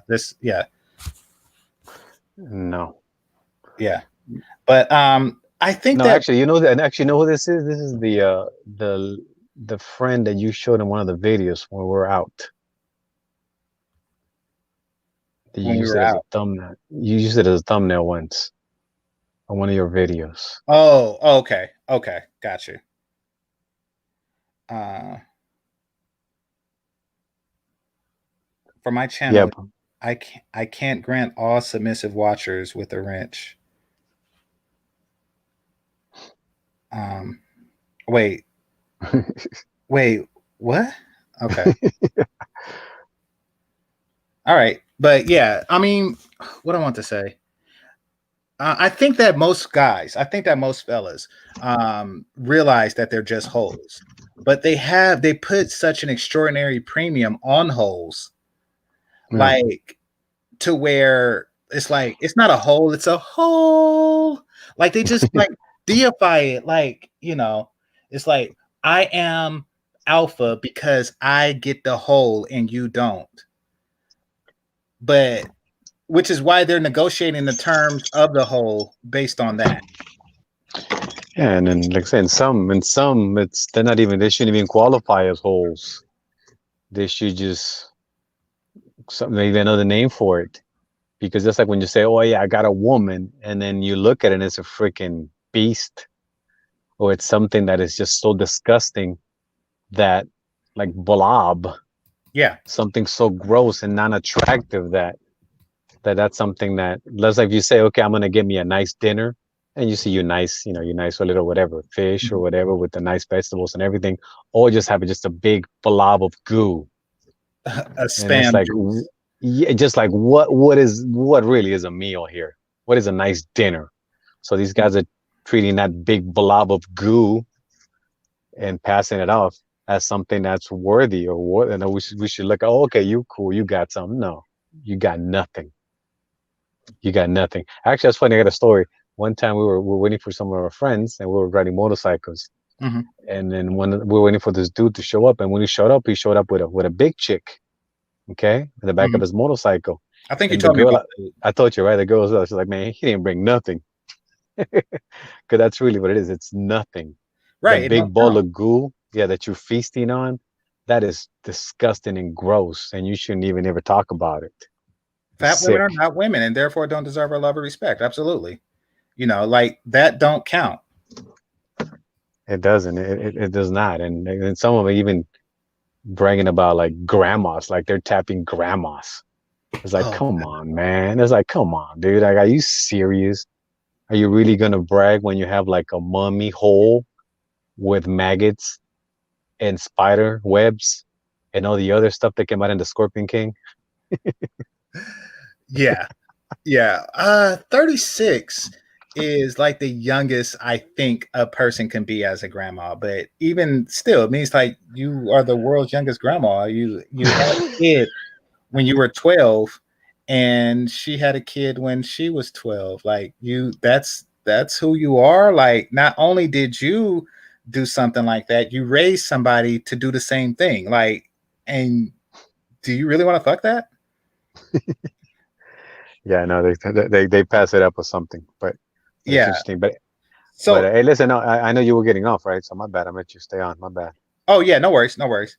But yeah, I'll talk to you. I'll talk to you about the trip when I know a little bit more. I just gotta next week. I just gotta gauge how long this project is gonna be, and everything. And hopefully it's just a week long. But maybe I could just finish it there. All right, So brother. Yeah, well, email me, man. We'll chop it up. All right, brother. okay, talk Good to you talking to you, man. later. Peace. Okay, peace.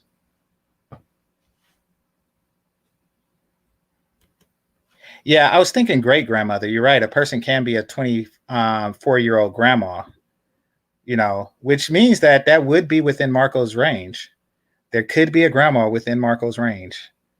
As disturbing as that would be, that it happened not once but twice. But yeah, but no, great grandma would be 36.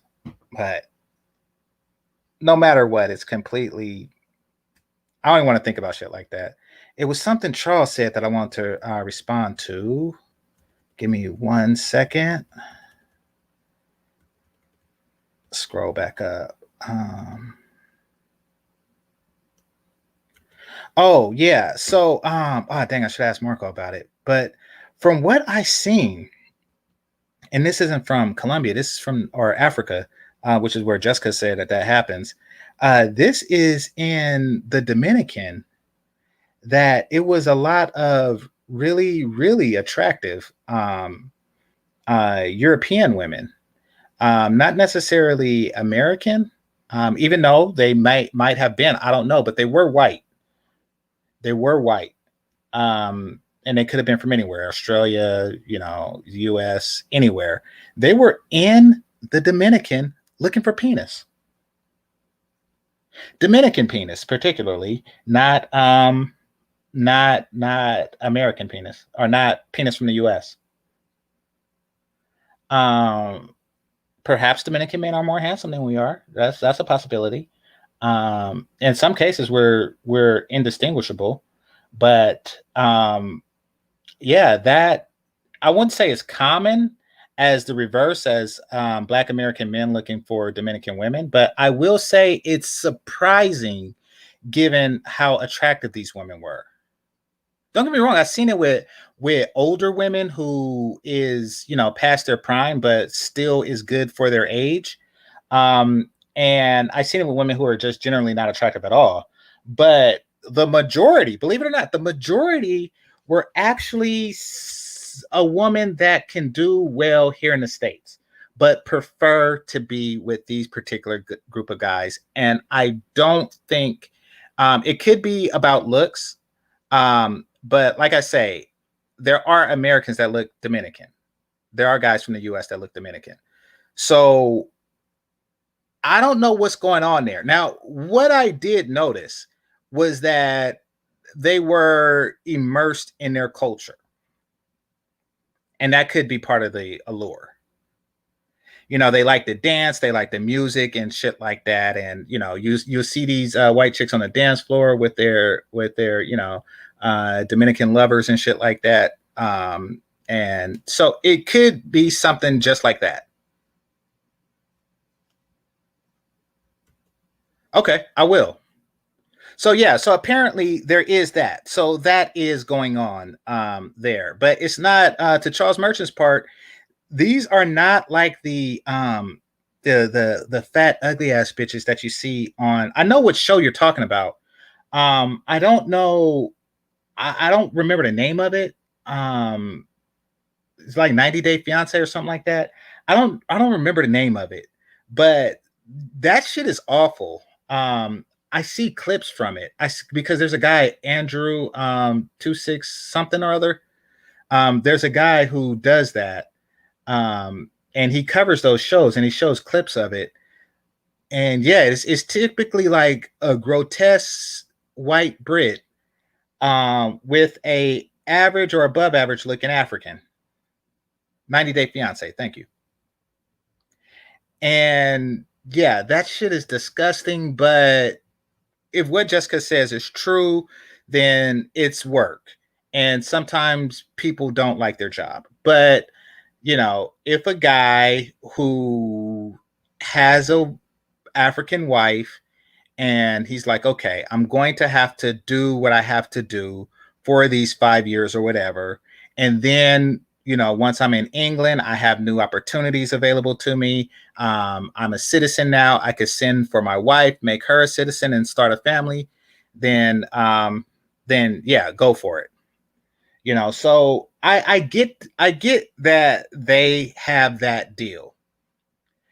I do find it interesting that more attractive women are going to the Dominican, because I don't know if it's the same deal that I don't know what the fuck is going on. I just found it weird, but I was like, what the fuck? I look like, you want some penis? I have a penis. What the fuck? Why are you here? You like black penis? I have black penis. Like, what the fuck? You could have just stayed, and there is a penis like mine's near you. What in the fuck is going on there? That's what I was thinking when I was in the Dominican, because I was like, God damn, like some of them look better than the local Dominican chicks.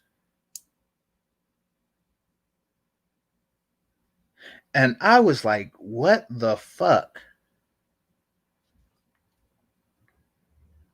But hey, everybody has their fantasy, Like on the surface, I could say that, but it's just like when people be like, what's the difference between a project chick and a chick from the favela? It doesn't matter.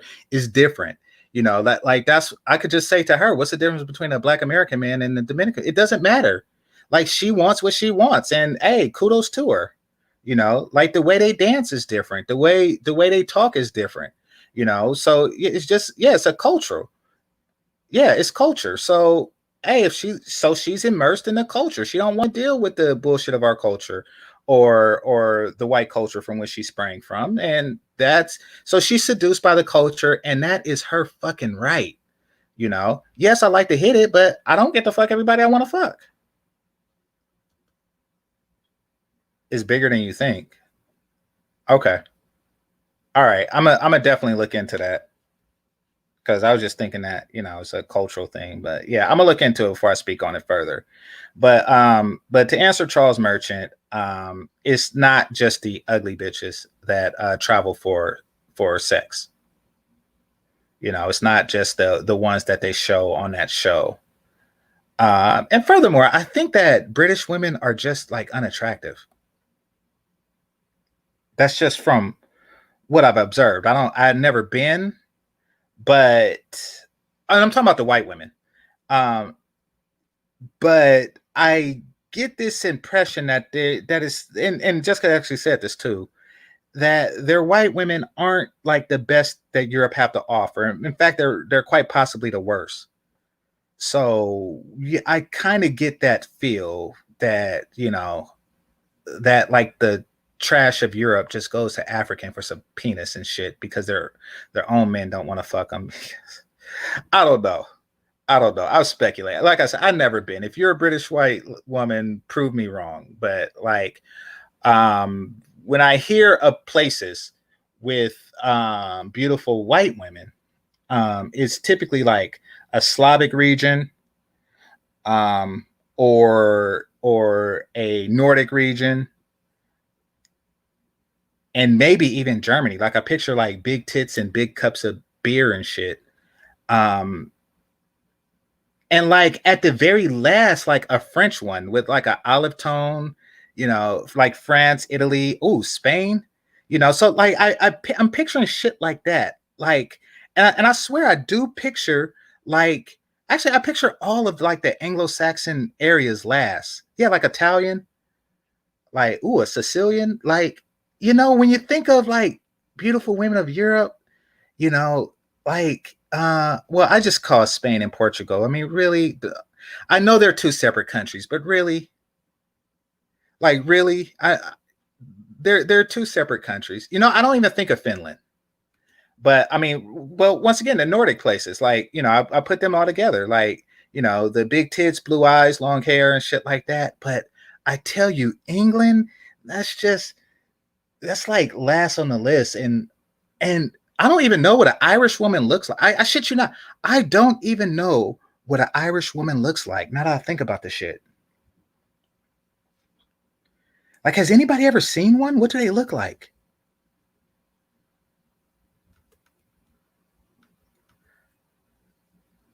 Like, I know their men look like Lucky Charms people, but like, or Braveheart. But what do the Irish women look like?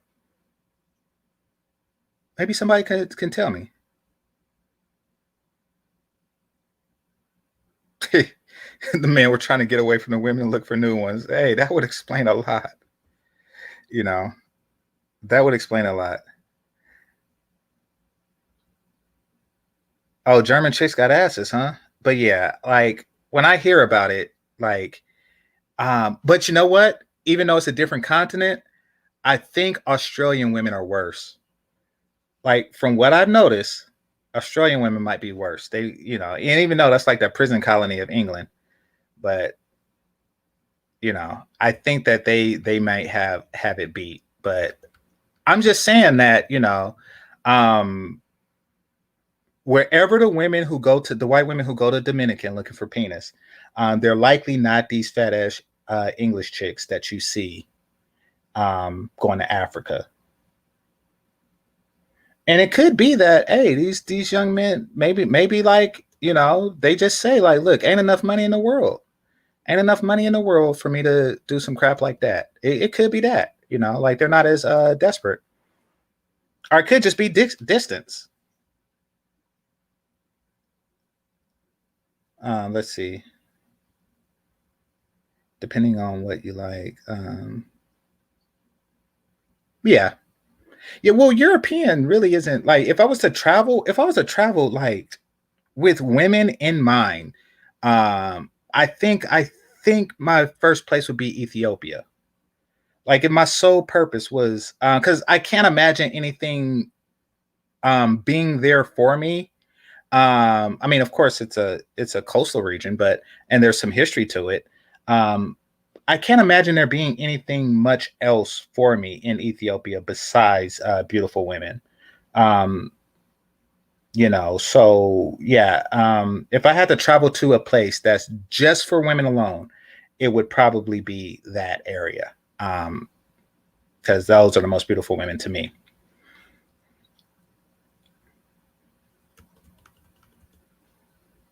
But yeah, I think that people who go to England go for cultural reasons and history. Because Marco wants to go, but nobody is going because for the women.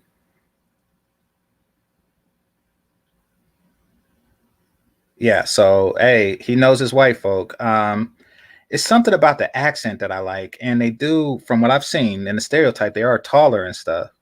You know, probably because we have like a lot of Slavs where I live, that I develop a taste for them, and they have traditional values, which is something I like. Um, it's a good and bad.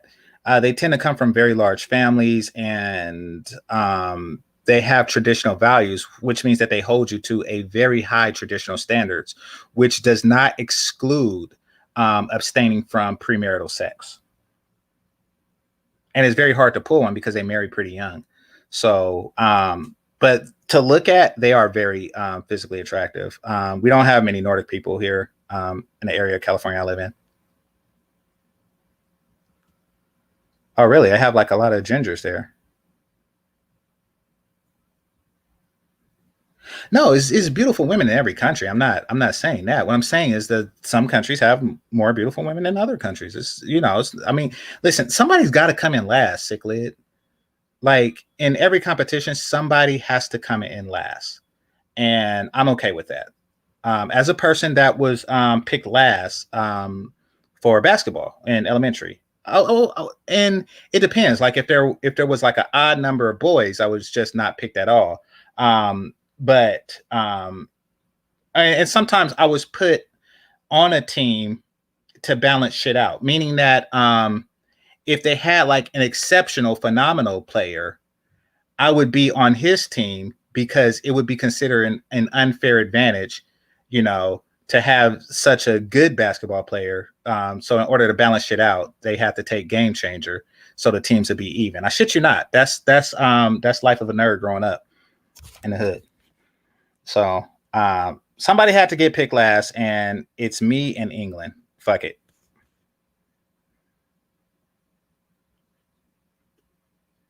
Yeah, see, that's not my thing. I don't like when the skin turns red when they in the sun.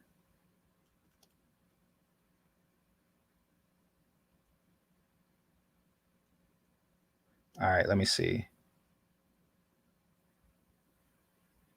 They wear tablecloths. I don't know what they look like. I really don't. Oh, is that what it is? It's all the tea and shit? But why is it like why do they be like all over the place? Like Stonehenge. Ah, Stonehenge was actually their god's grill. Like the teeth be all over the place. Oh, really? Every now and again, I'll catch like an Irish thing on Netflix. Actually, there's only one I catch, and it's a prison show, so maybe that's why. All right, let's see.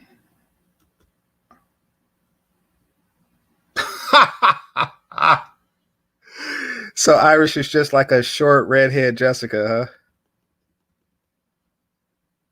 All right, let me see.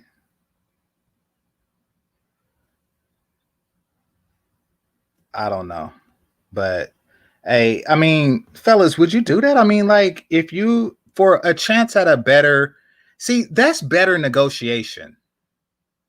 That's better negotiation. Like it's fellas here in the US that are fucking the chicks that look like these British chicks that go to Africa looking for penis. It's fellas here that are doing shit like that for free. For free. Like who's the bigger hoe? Like, I don't know. But I did not grow up in third world poverty. I did grow up in first world poverty, in a country that's full of opportunity. So I can give my answer to would I do something like that. Um, but I'm not in these people's shoes. So in their shoes, who knows what I would do? I did know a guy who was here on a student visa. I forget where he's from.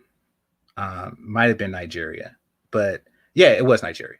Who was here on a student visa, and he married and had kids. Oh, by the way, now they have to have a kid. They're not playing that shit anymore. I think that's something Trump did. Now they have to have a kid, but this was way back when. And he married a woman and had a kid with her, an Asian woman, and then divorced right after.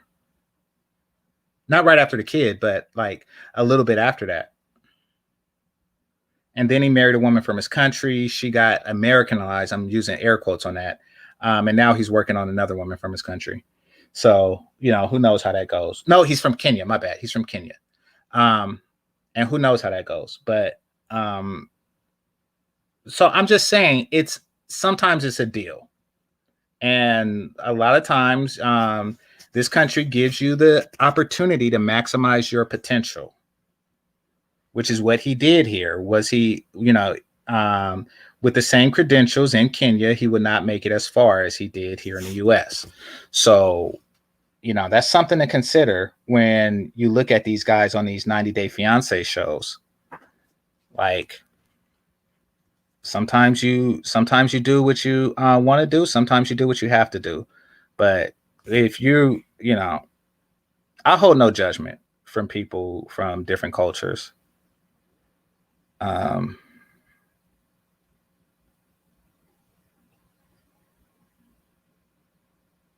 really?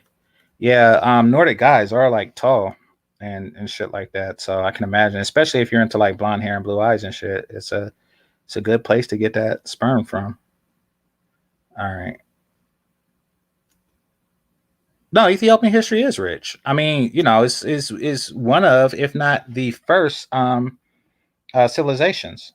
So yeah, absolutely. I mean, I'm not negating that. I'm just saying that, in addition to the rich history, there's the beautiful women aspect to it that can't be ignored.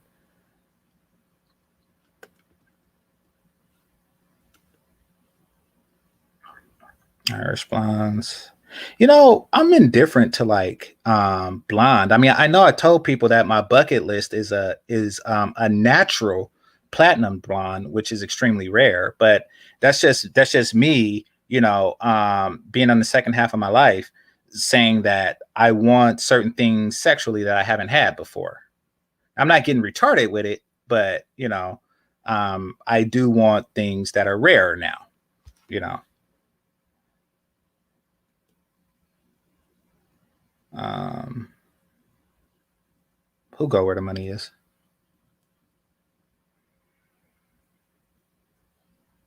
Well, feminists kind of like, they're only attractive now. Like once feminism really kick into overdrive, like here, they'll just be like some tall, blonde, fat chicks looking like Roseanne and shit.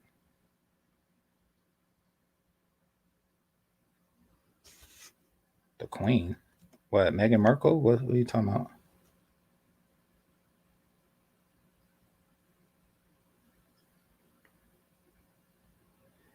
But it only takes dozens of years to mess it up. Now, don't get me wrong, the genetic factor will still be there, meaning that they got to eat more donuts to get fat. But rest assured, Rome wasn't built in a day, but it was destroyed in a fucking day or 3 days.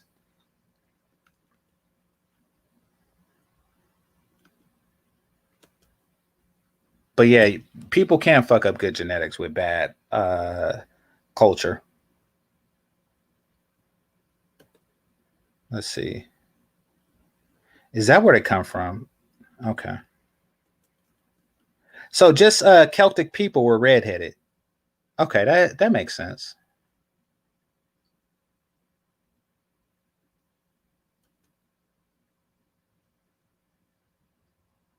Yeah. So yeah, they're the worst of Europe, and they go to Africa looking for penis.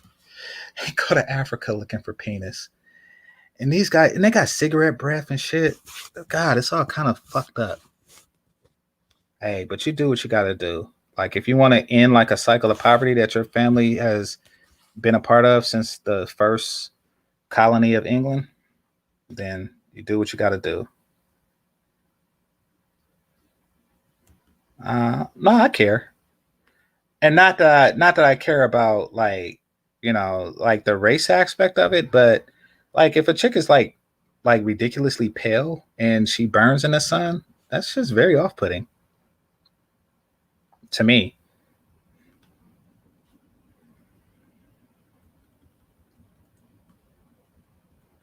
But I'm not a stickler. It's just like if you have like a bunch of extremes, of course I'm gonna take notice. Let's see. Oh, I'm way behind in the thing.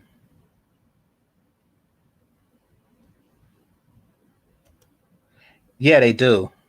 They do. But that's still on my list.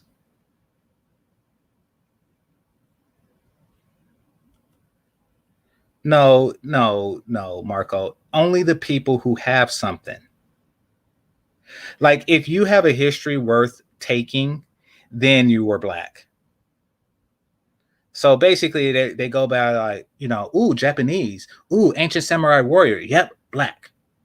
Like they do shit like that. They pick and choose like the best of Eurasia and call them black. The ones that they want to take credit for.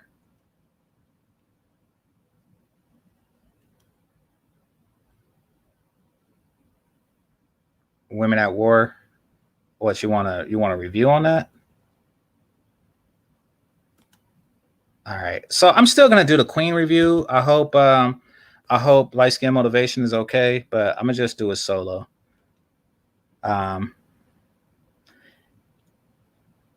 me see who can I ask about that, because that is the perfect movie for her, and she suggested it, but because she's into like light skinnedness and shit like that. I know there's light skinned people here, but they're not really like married to the cause like that. But if you feel you'll be a good fit to do it, because I like to do one-on-ones with the movie reviews. But if you feel like you'll be a good fit for that, then send me an email and tell me why. Oh, Brady, but I haven't seen her in a while.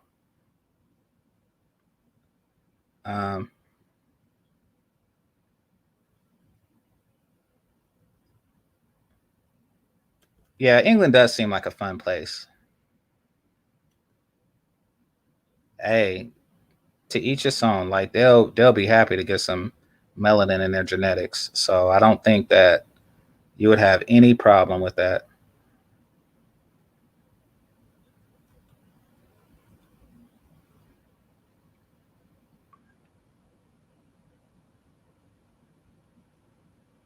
I think it's newer. Oh, I don't know. You're talking to Jessica X, my bad. But if you're talking about like the Nordic regions and feminism, I think it's newer. Like when feminism first, like the fat typically comes like a couple generations later, where they just like completely lost respect and need for men and don't care, and they just walk out in public with the underbelly coming from underneath their baby T and shit. Like like feminism is probably like still new to that region.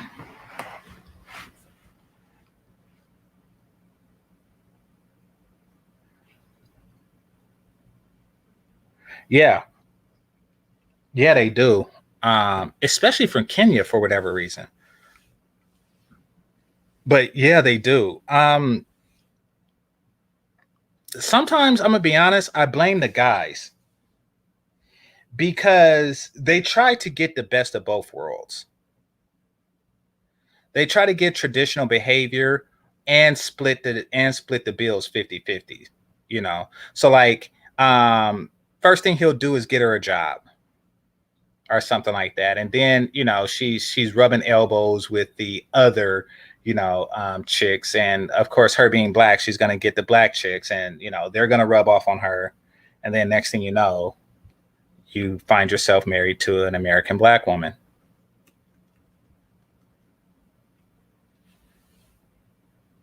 Let's see.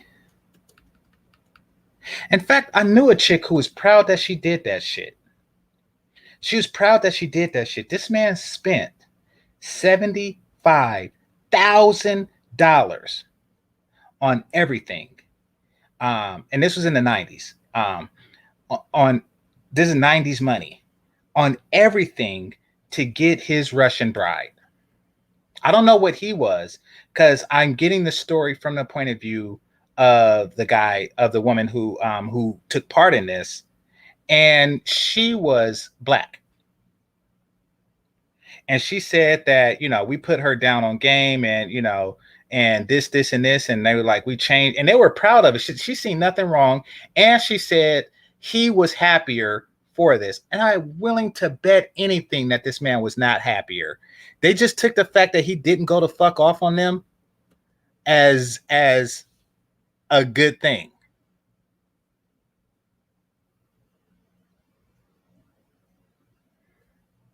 All right, let's see. And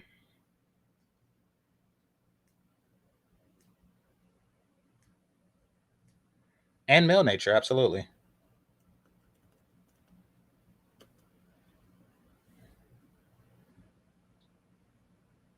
Oh, y'all having a conversation. All right. Yeah, I agree. Don't get me wrong. I like multifaceted eyes, probably because the majority of women I've been with were brown eyes. So I do like the eye thing, but the hair color thing, I could take it or leave it. And probably because it's easily faked, so I just like lose interest. But the eye thing, I do have especially the darker you are, with that is a plus. Like Kenya Moore, you know, I mean, look, don't get me wrong, it looks good on anybody, blue eyes, but it looks better on her because she's like pitch black with it. So yeah. Yeah, they're sprinkled out. They're sprinkled out. So here in Cali too. The thing is, and they're extraordinarily gorgeous, but the thing is that when I was younger and I would date one, so there was one who father made me drop her off down the street because Black American men has such a negative or has such a negative stereotype. Like they didn't even want their daughters fucking with us. They preferred that they fucked with one of their own, of course. But if it came down to it, just somebody with a less damning culture, and I can understand why. Because internationally speaking, we're not the guys that their daughters that a guy would want to set their daughters up. We just aren't serious from their point of view. And trust me, I heard this from the African girls. We're just not serious. We remain boys for far too long. Um, and we don't mature into manhood quick enough. And that's not really like a Pookie Ray Ray or Educated Lame thing or anything like that. That's just a Black American thing, regardless of education, or even if you choose to adopt a Pookie Ray Ray swag. Even if you choose to adopt that swag, now that works against you, definitely. And the father definitely not. That's a whole different level of bullshit that they're just not interested in. But even amongst the ones who aren't like that, there is a lack of seriousness that's associated with the African American reputation of men, meaning that we'll still be on some little boy shit like in our 50s, and like yeah, look at smell my finger, look at how much pussy I get. I mean, so I see what they're saying, and I would take time out to vet the individual. But I see why they didn't want their daughters associated with that bullshit. Because a lot of Africans that come here, they're serious like day one, like graduate from high school, how am I gonna provide for my family type shit, like day one, it's like immediately go into complete adult mode. When we're on some, college parties, if you go to college, if not, just parties in general, you know, play around with your life type shit, have fun before you settle down type shit. Most, yeah, they don't play that shit, and they don't want their daughters to be a part of that shit. So, you know.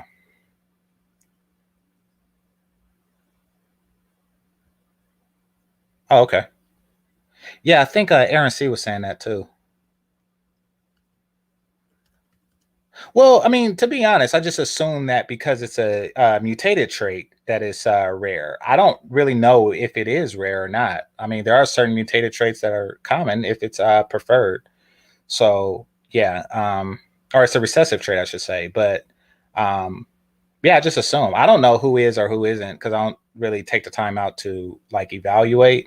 And women tend to dye their hair, so I don't take the time out to look to see if they're real or fake. Oh, wait, if you're talking about platinum blonde, no, that's extremely rare. Because I've been looking for it for a while since I put it on my bucket list. I've been looking for it for a while to fuck, and that's extremely rare.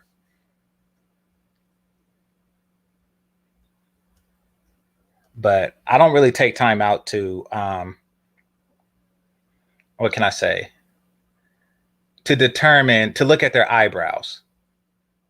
Because that's the dead giveaway, the eyebrows. Like the chick from Game of Thrones. Just look at the eyebrows. Like, I don't really take time out to look at them because I'm not really into white girls like that. But there are things I want to cross off my list. So if I'll see a platinum blonde, I'll investigate. I'll look at the eyebrows. But it is what it is.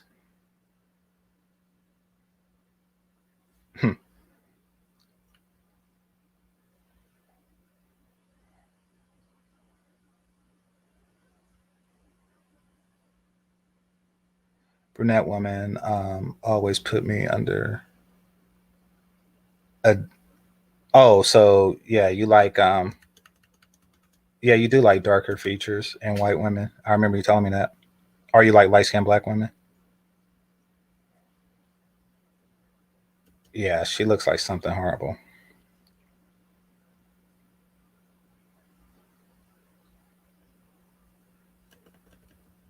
Yeah, they got all kind of trains and stuff.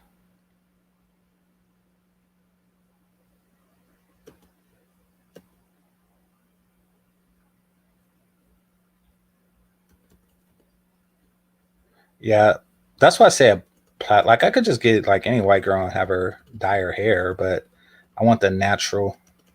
I don't know. It's a bucket list for a reason. It's just something I haven't had before. All right, hold on. Dang, StreamYards don't let you know how many comments you are behind. Let's see. All right, I'm gonna have to skip some.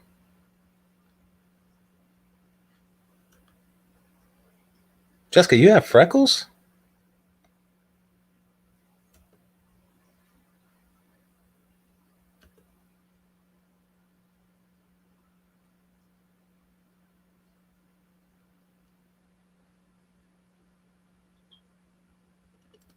I don't know what a hood pass is, but okay.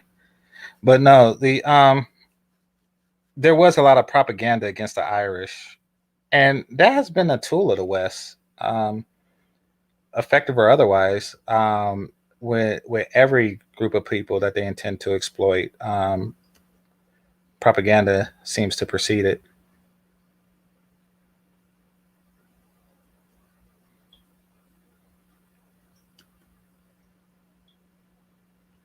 P4P. What's that? Is that a video game?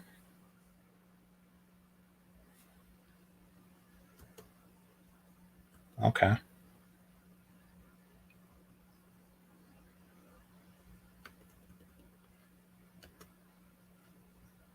Well, which one? Hopefully, y'all got rid of them. Y'all know how I feel about niggas. Well, that's what I want. Not because I'm particularly attracted to it, but just because I've had redhead and I had freckles, but I had to. A bucket list is meant to be something rare.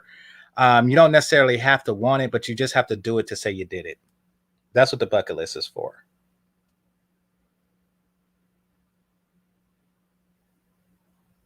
Mm.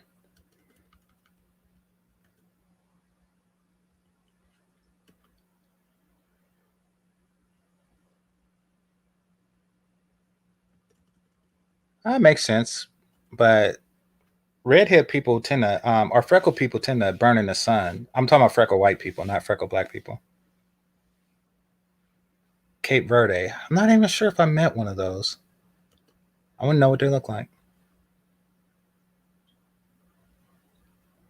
I admire the reaction of French women on not flirting.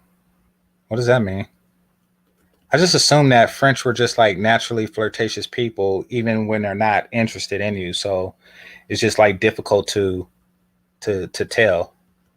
Like they're just like come up and hug you people until they find out you're American, and then they just spit behind you or something, and they say "sacre bleu," and then then they just spit. I guess we are assholes of the world, but I'm not with them niggas. Be the embarrassing old woman in the club. What is considered old in the club? Because I thought it was 32, but I think they just keep shifting that like higher and higher.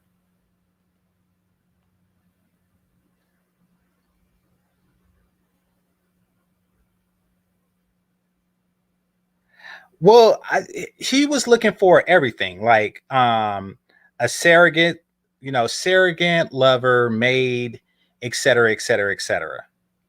Like all wrapped into one thing. So I don't know how much a surrogate costs, but I'm pretty sure a babysitter, so I'm pretty sure that should add up. And he's like, okay, fuck it. I'm gonna just, do the whole thing. And it didn't go to her, all of it. I think that the rest went to like all the bullshit, like all the bullshit and getting,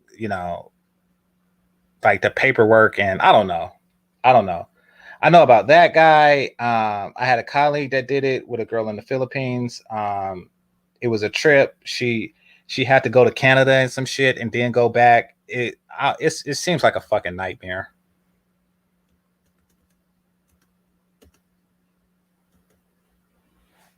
And it gets worse like all the time because now you got to have a kid, which makes sense actually. No, I mean I know what you mean.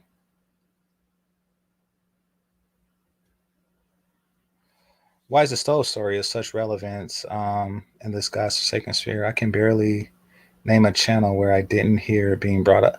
I think because it sounds weird. Because Ramil was telling me that. Like when I told the story, I just told it like I told every other story. But I think because it sounds weird, because like most people, of course, are here in the States, but they've remained here their entire life. And even when they do travel, they travel in the tourist areas and stuff, like, and they stay in the hotels. And so, very few people actually travel and live with the locals for any amount of time, you know, like they live in places that are designated for Americans, which means that for most people here in the US, they have never been in a non-hotel place without a stove. So yeah, so coming from that mindset, it is very bizarre. It is very bizarre. So and it sounds bad. So that's why they tell the story over and over again. But you know, and maybe if I heard the story as opposed to telling the story, it would sound just as bad to me, but or funny to me. But when it comes down to it, she's not every apartment is required a stove there. Not every apartment or house has one, and now she does. That's pretty much the end of the story.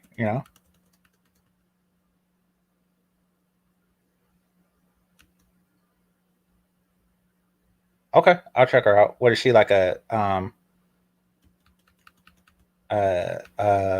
Aussie, what do you call that, Australian woman?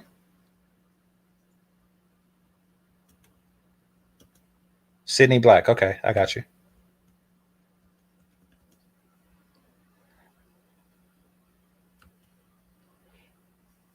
In this world is a trick, not a murder, not a.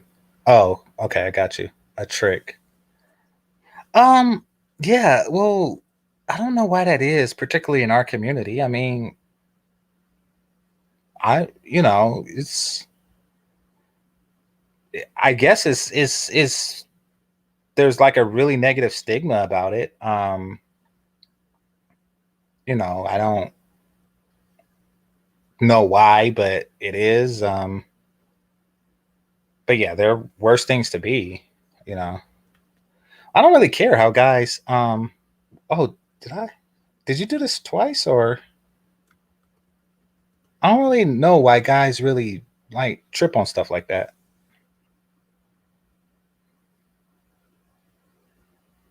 What, tricking or what subject? Because keep in mind, I'm reading these later. All right. Okay, why am I getting repeats? Are y'all putting these in twice? Jessica, do you believe her? Oh, y'all talking to each other. Eyebrows. Now, if she takes the effort to dye her eyebrows too, then then she would have fooled me. But also with white people, um, um, their body hairs um, are the color that their everything else is, meaning that she'll be platinum down there as well, but also like the little goosebump hairs and shit like that. So like the more intimate you are, the more you'll be able to tell. But yeah, eyebrows, eyelashes, all that good shit. uh,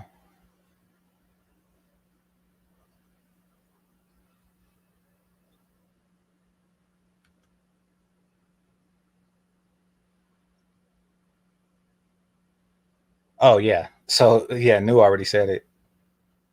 Yeah, but modern women be on some lawnmower shit down there. So oh, so Sydney Black is a dark skinned woman with blue eyes. Well, it's not enough to make a new crush, but that is something to note. Was she the one that did the whole Justin Bieber thing?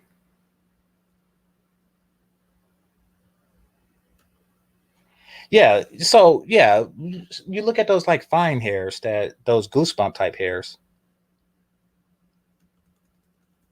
That's what I do.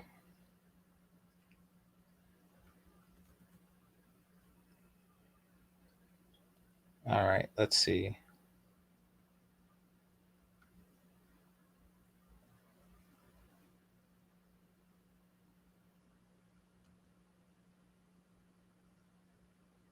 Oh yeah, it's about to be, yeah, especially out here. Oh yeah, and tan lines. To me, that's a not tan lines. What do you call it when they take their bikini off and it's like pale around their titties and like it's a line of pale shit. Um, and then the rest is red.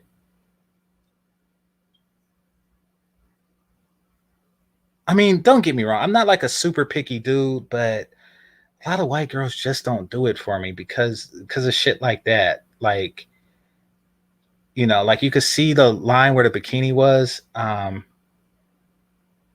Fuck if that's not hot. And don't get me wrong, you see it sometimes on black chicks too. Um, I forget what it's called. Tan lines, I think it's called.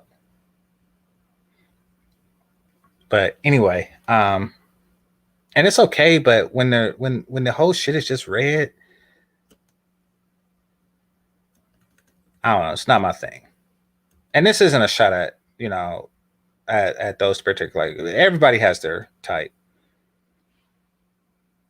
and it's not necessarily a definitive no, but it's just one of those things that's not really what I'm into.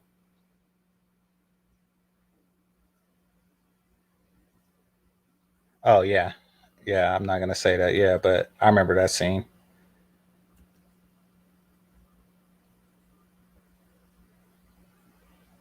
Okay.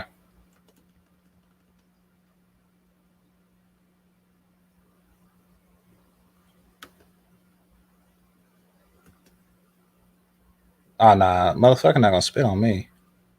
That's some bullshit.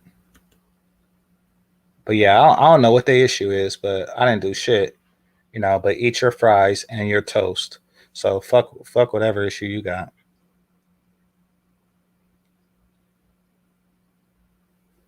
Oh yeah, yeah. Aaron C did say he liked light skinned blacks, so it makes sense that he liked that.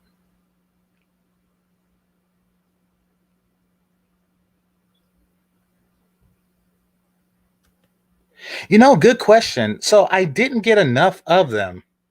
Like I kept saying I need like five more. And yeah, I just didn't get enough of them. Zone still has it.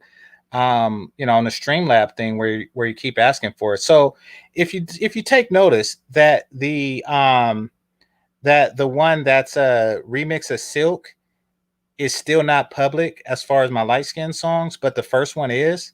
So I have been waiting a long time. So I don't think it's gonna happen. So as far as the light skin pictures, especially with LSM's channel being shut down. So yeah, I think I'll just publish the new light skin song, um, make that public with the internet pictures that I have. But thanks to the ones who did send it, and there'll be others because DJ Naf sent another light skin song. So there'll be other opportunities. But yeah, try to get more people, and because I want to make like a video reel without being hyper focused on like one light skinned chick or what have you. So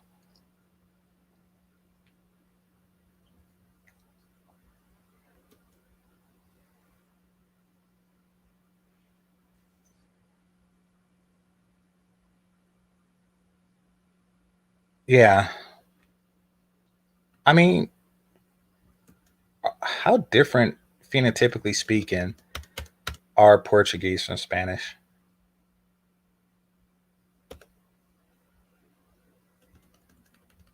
No, it's important to make distinctions though. I get that.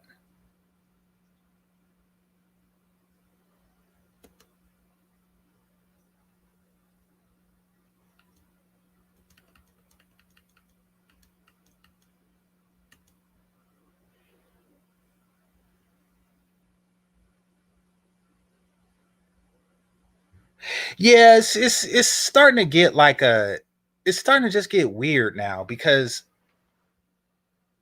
I don't even know what to call it now. Like it's a old story and it's it it's really more of a reflection of the people that's doing it than it is myself. It's really making them look bad. It's like it okay.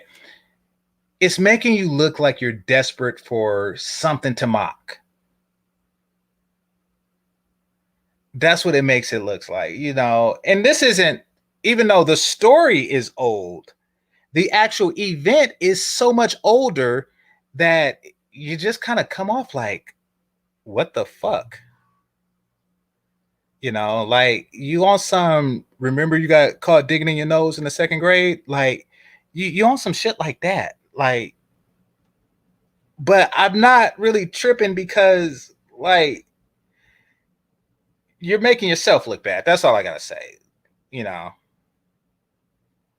stayed with a chick, saved on hotel, bought her a stove. What the fuck is wrong? And she used it to cook for me. Like, what the fuck is wrong with these dudes? But desperate for, I don't know. Like, you're desperate for something or other. That's just weird.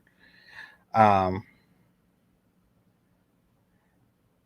it's enough that I had my run-ins with Ty City on DJ's panel about you and him not checking kills for that shit. Wait, what?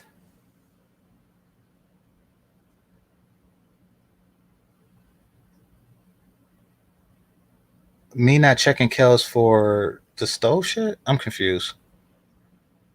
But yeah, Kels is just, right now she's just like crying over Jessica's success and, I don't know. But she has a stove, so good for her. Like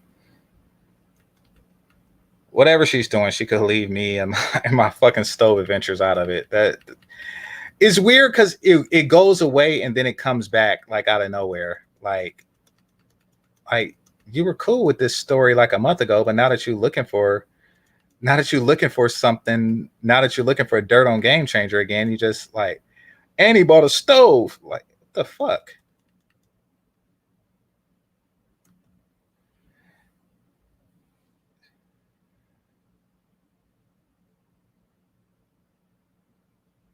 Yeah.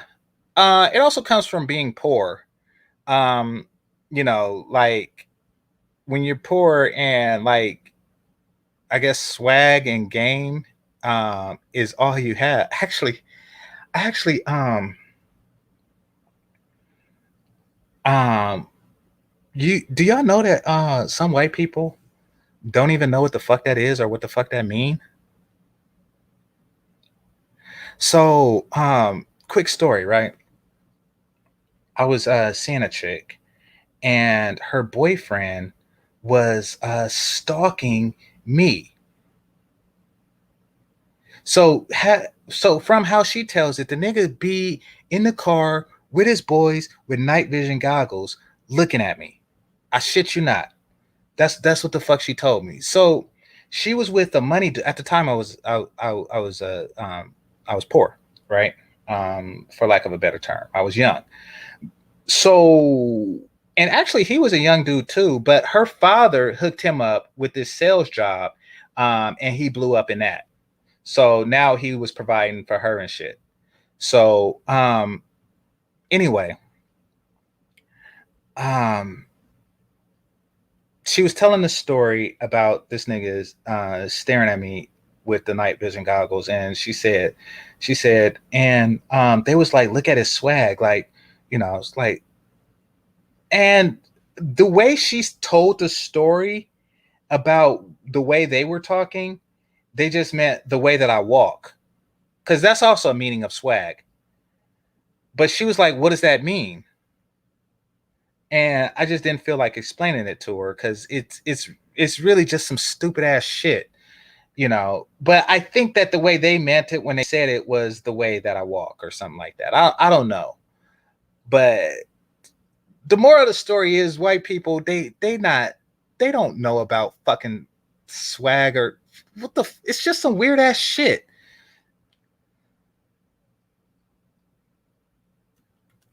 It's just some weird made up shit. Like, try explaining it.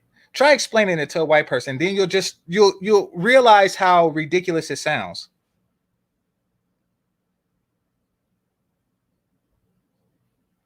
Yeah, true.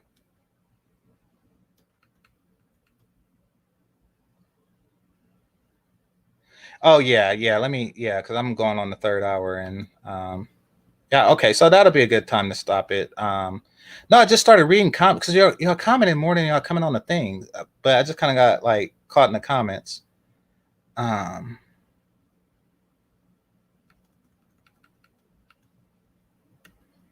yeah, those are talent. Yeah, no, I figured it out.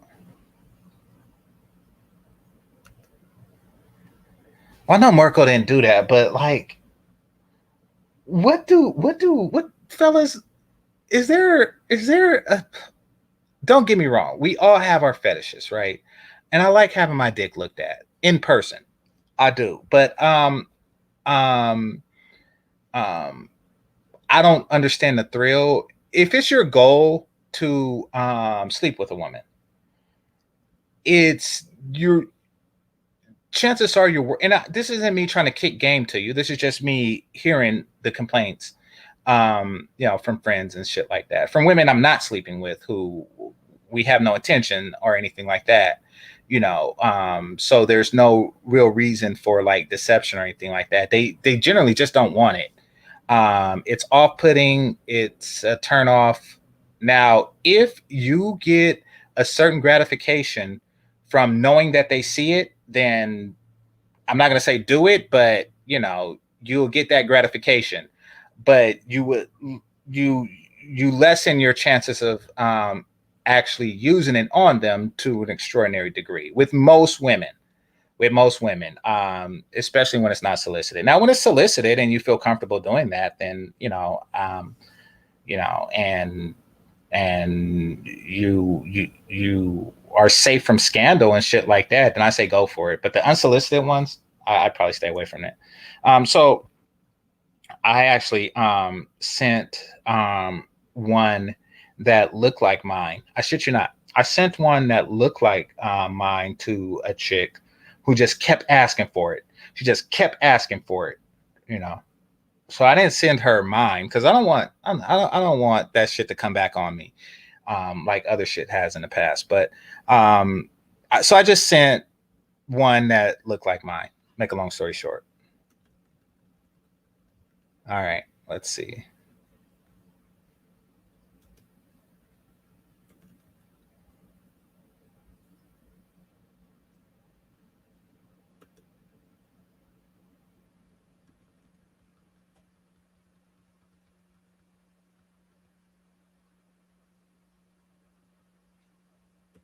I don't know where the lotion emoji is.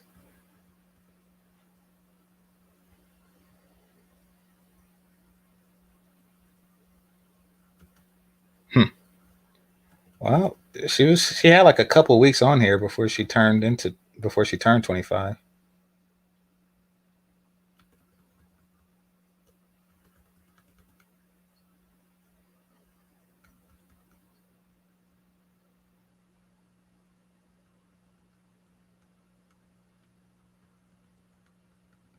All right, 1 second. Let me scroll back up. I got like 15 minutes. All right, let's see.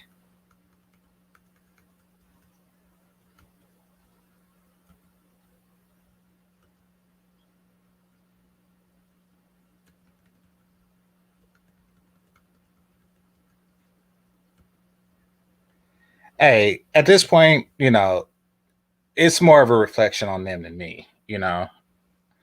Um, Trust me, I'm pretty much an open book. I mean, I know I keep my personal life separate, but I tell stories from time to time and shit. But I mean, when I told her, I'm like, look, it's yeah, and believe it or not, like not along those lines, but I've done stranger things, like like waking up in the hood in Dominican is not the strangest shit that happened to me. So, like I mean, that's just my life. So, but hey, like some people are just different. They lead different lives. Fuck it, like you know. Uh, oh yeah, yeah. Yeah. Yeah. She uses a pseudonym, but yeah, she's there.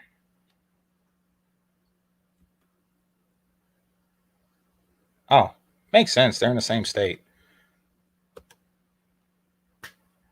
Uh, well, it's just like old. I mean, it's okay if it's funny, but it's just like at this point, it's just old. Every joke that's been said has been said, and it just shows that you're looking for dirt. And I'm like, really? Like you're trying to use a time that I spent on vacation with a beautiful woman against me. That's weird.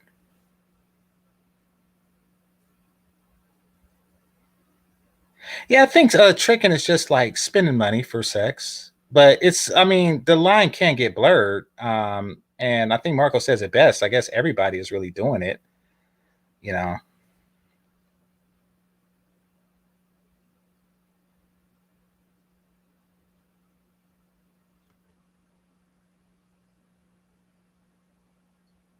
Okay, well, I mean, hey, just keep me out of it. Like whatever y'all doing, like keep me the fuck out of it.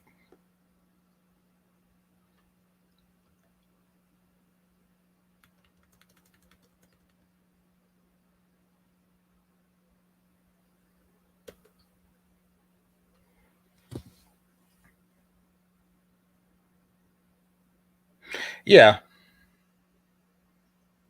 yeah, and I guess if a man had to choose between tricking or monkey dancing, I would much rather trick. Like that's just me. I mean, like there are guys wearing panties right now. Like hey, at least I'm not tricking. Like okay,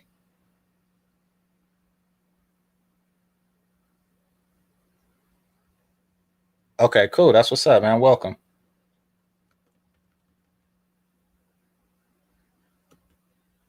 I got a pimp limp. Nah, I got a nerd walk. I don't even know what the fuck. I don't know what the fuck those niggas was talking about. Like I don't know what the fuck he was. Like did he have night vision goggles like in his possession, or was the nigga just keep my I never seen this dude. I never seen this dude ever in real life. I seen a picture of him um in their apartment. She was just fucked up. The reason why she got caught was because she do shit like she get parking tickets and shit. like on purpose, because he paid for everything, and I mean everything, you know. She was just like that, you know.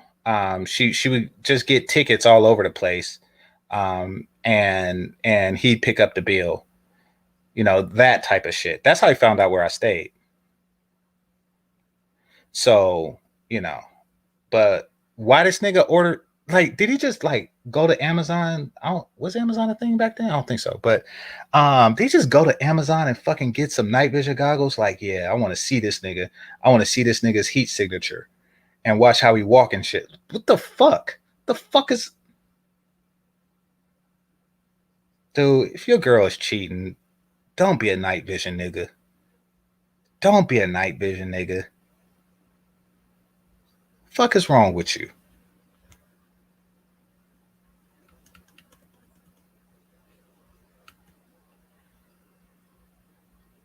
Oh, and don't be a who this nigga. Fuck you is. Don't be a fucking who this nigga. I'm the man that's fucking your girl. You should ask her who I am. The fuck? You think I know? You think I give a shit? No, fuck you. Fellas, y'all had a dude call your phone. Who this? The fuck? I'm the person on the opposite end of the number you dialed, nigga.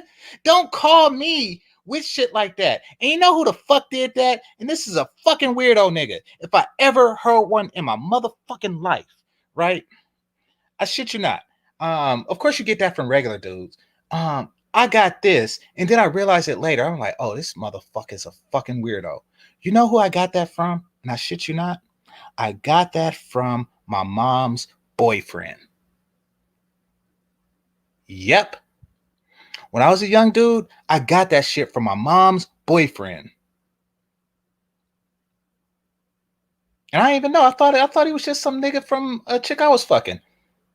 But it turns out this was my mom. I'm calling my mom regular. This nigga star 69 me, and like, you know who. And I didn't even know until later, until I recognized the nigga's voice on Thanksgiving. I was like, oh shit, that's that nigga. That's who the fuck that was. Don't be that. Don't be. What the fuck? Don't be a who this nigga. That shit's just fucking. Don't be a night vision nigga. And don't be a who this nigga. Just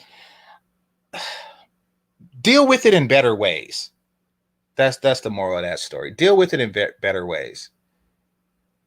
Now, if it's somebody that you know, that's one thing. But if it's somebody that you don't know because you got to call and say who this, then what the fuck you bothering him for?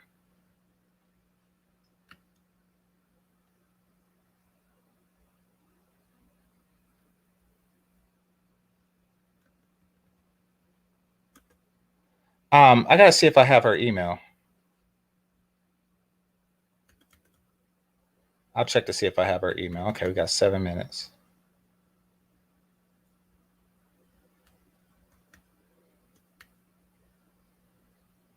All right. I gotta stop taking so long on these things on each one. All right, so yeah, pamphlet.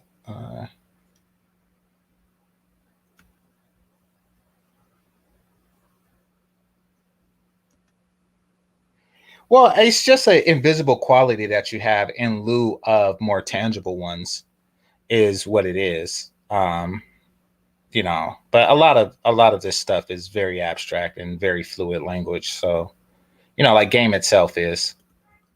So that's why that's why I try to like avoid those conversations directly, because they go nowhere, and it becomes a battle of semantics, and that's annoying.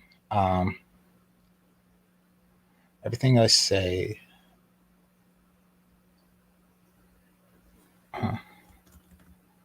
Okay, that's to Jessica. To Jessica.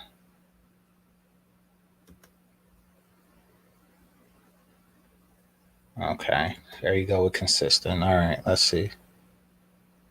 Yeah, me, I did 6 months like that. I feel your pain. I did did some time in the storage bin.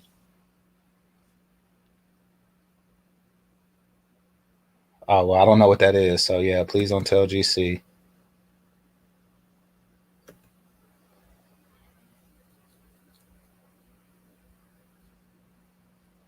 I mean, I watch porn. I watch it for free, but I used to pay for it. Paid for porn in the past. Back in the day, I used to go to the pawn shop and buy it from there.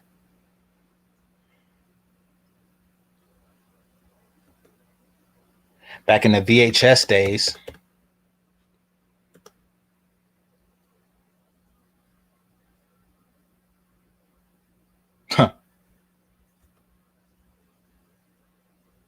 All right, let's see.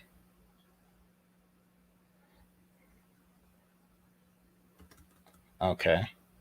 Don't know what that is. Could see what? Well, alrighty. Okay. I don't have a favorite porn star. Um, because what I do when I watch porn, I'll come across a girl that I like. I like her fuck style, and then I'll watch a couple videos of her, and then I move on. So like I don't really stick with like the named ones and like examine their whole body. But if I had to pick like a big timer, it would probably be Skin Diamond, and Aurora Jolie, I think her name is. Um, yeah. I would probably say those two. There was another one. There was another one who really did the BDSM shit that I like. Um, she's like a light skinned black chick. I forget her name, but there's this one where they have the two girls wrestle.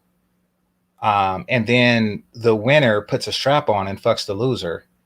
Um, and fuck if I forget her name, but she was real good at that. So yeah, but primarily, and the reason why I don't have like a real favorite is because I like amateur porn. I like amateur porn. So, you know, it's hard to follow a trend. Now, when I find a good amateur chick, I do watch like as many of those I can, but they have very few. And it's normally just them fucking their boyfriend in the same, position over and over again. So, yeah.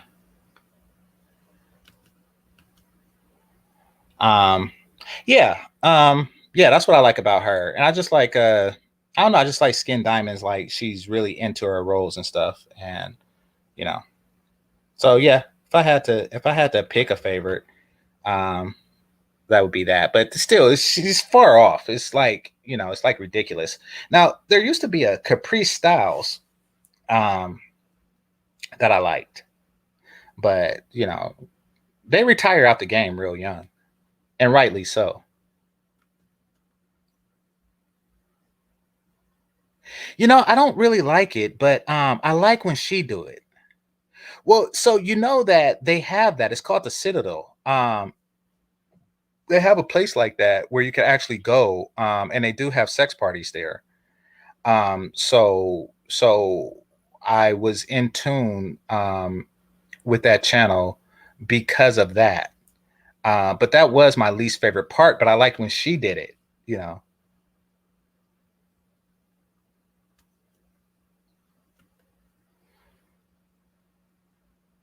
All right, peace. Take care, hypocrisy.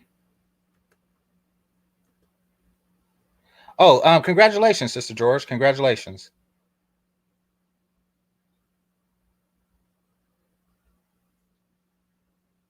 All right, but I only got 2 minutes. All right, so I'll just shut it down now. I don't really see the racist ones.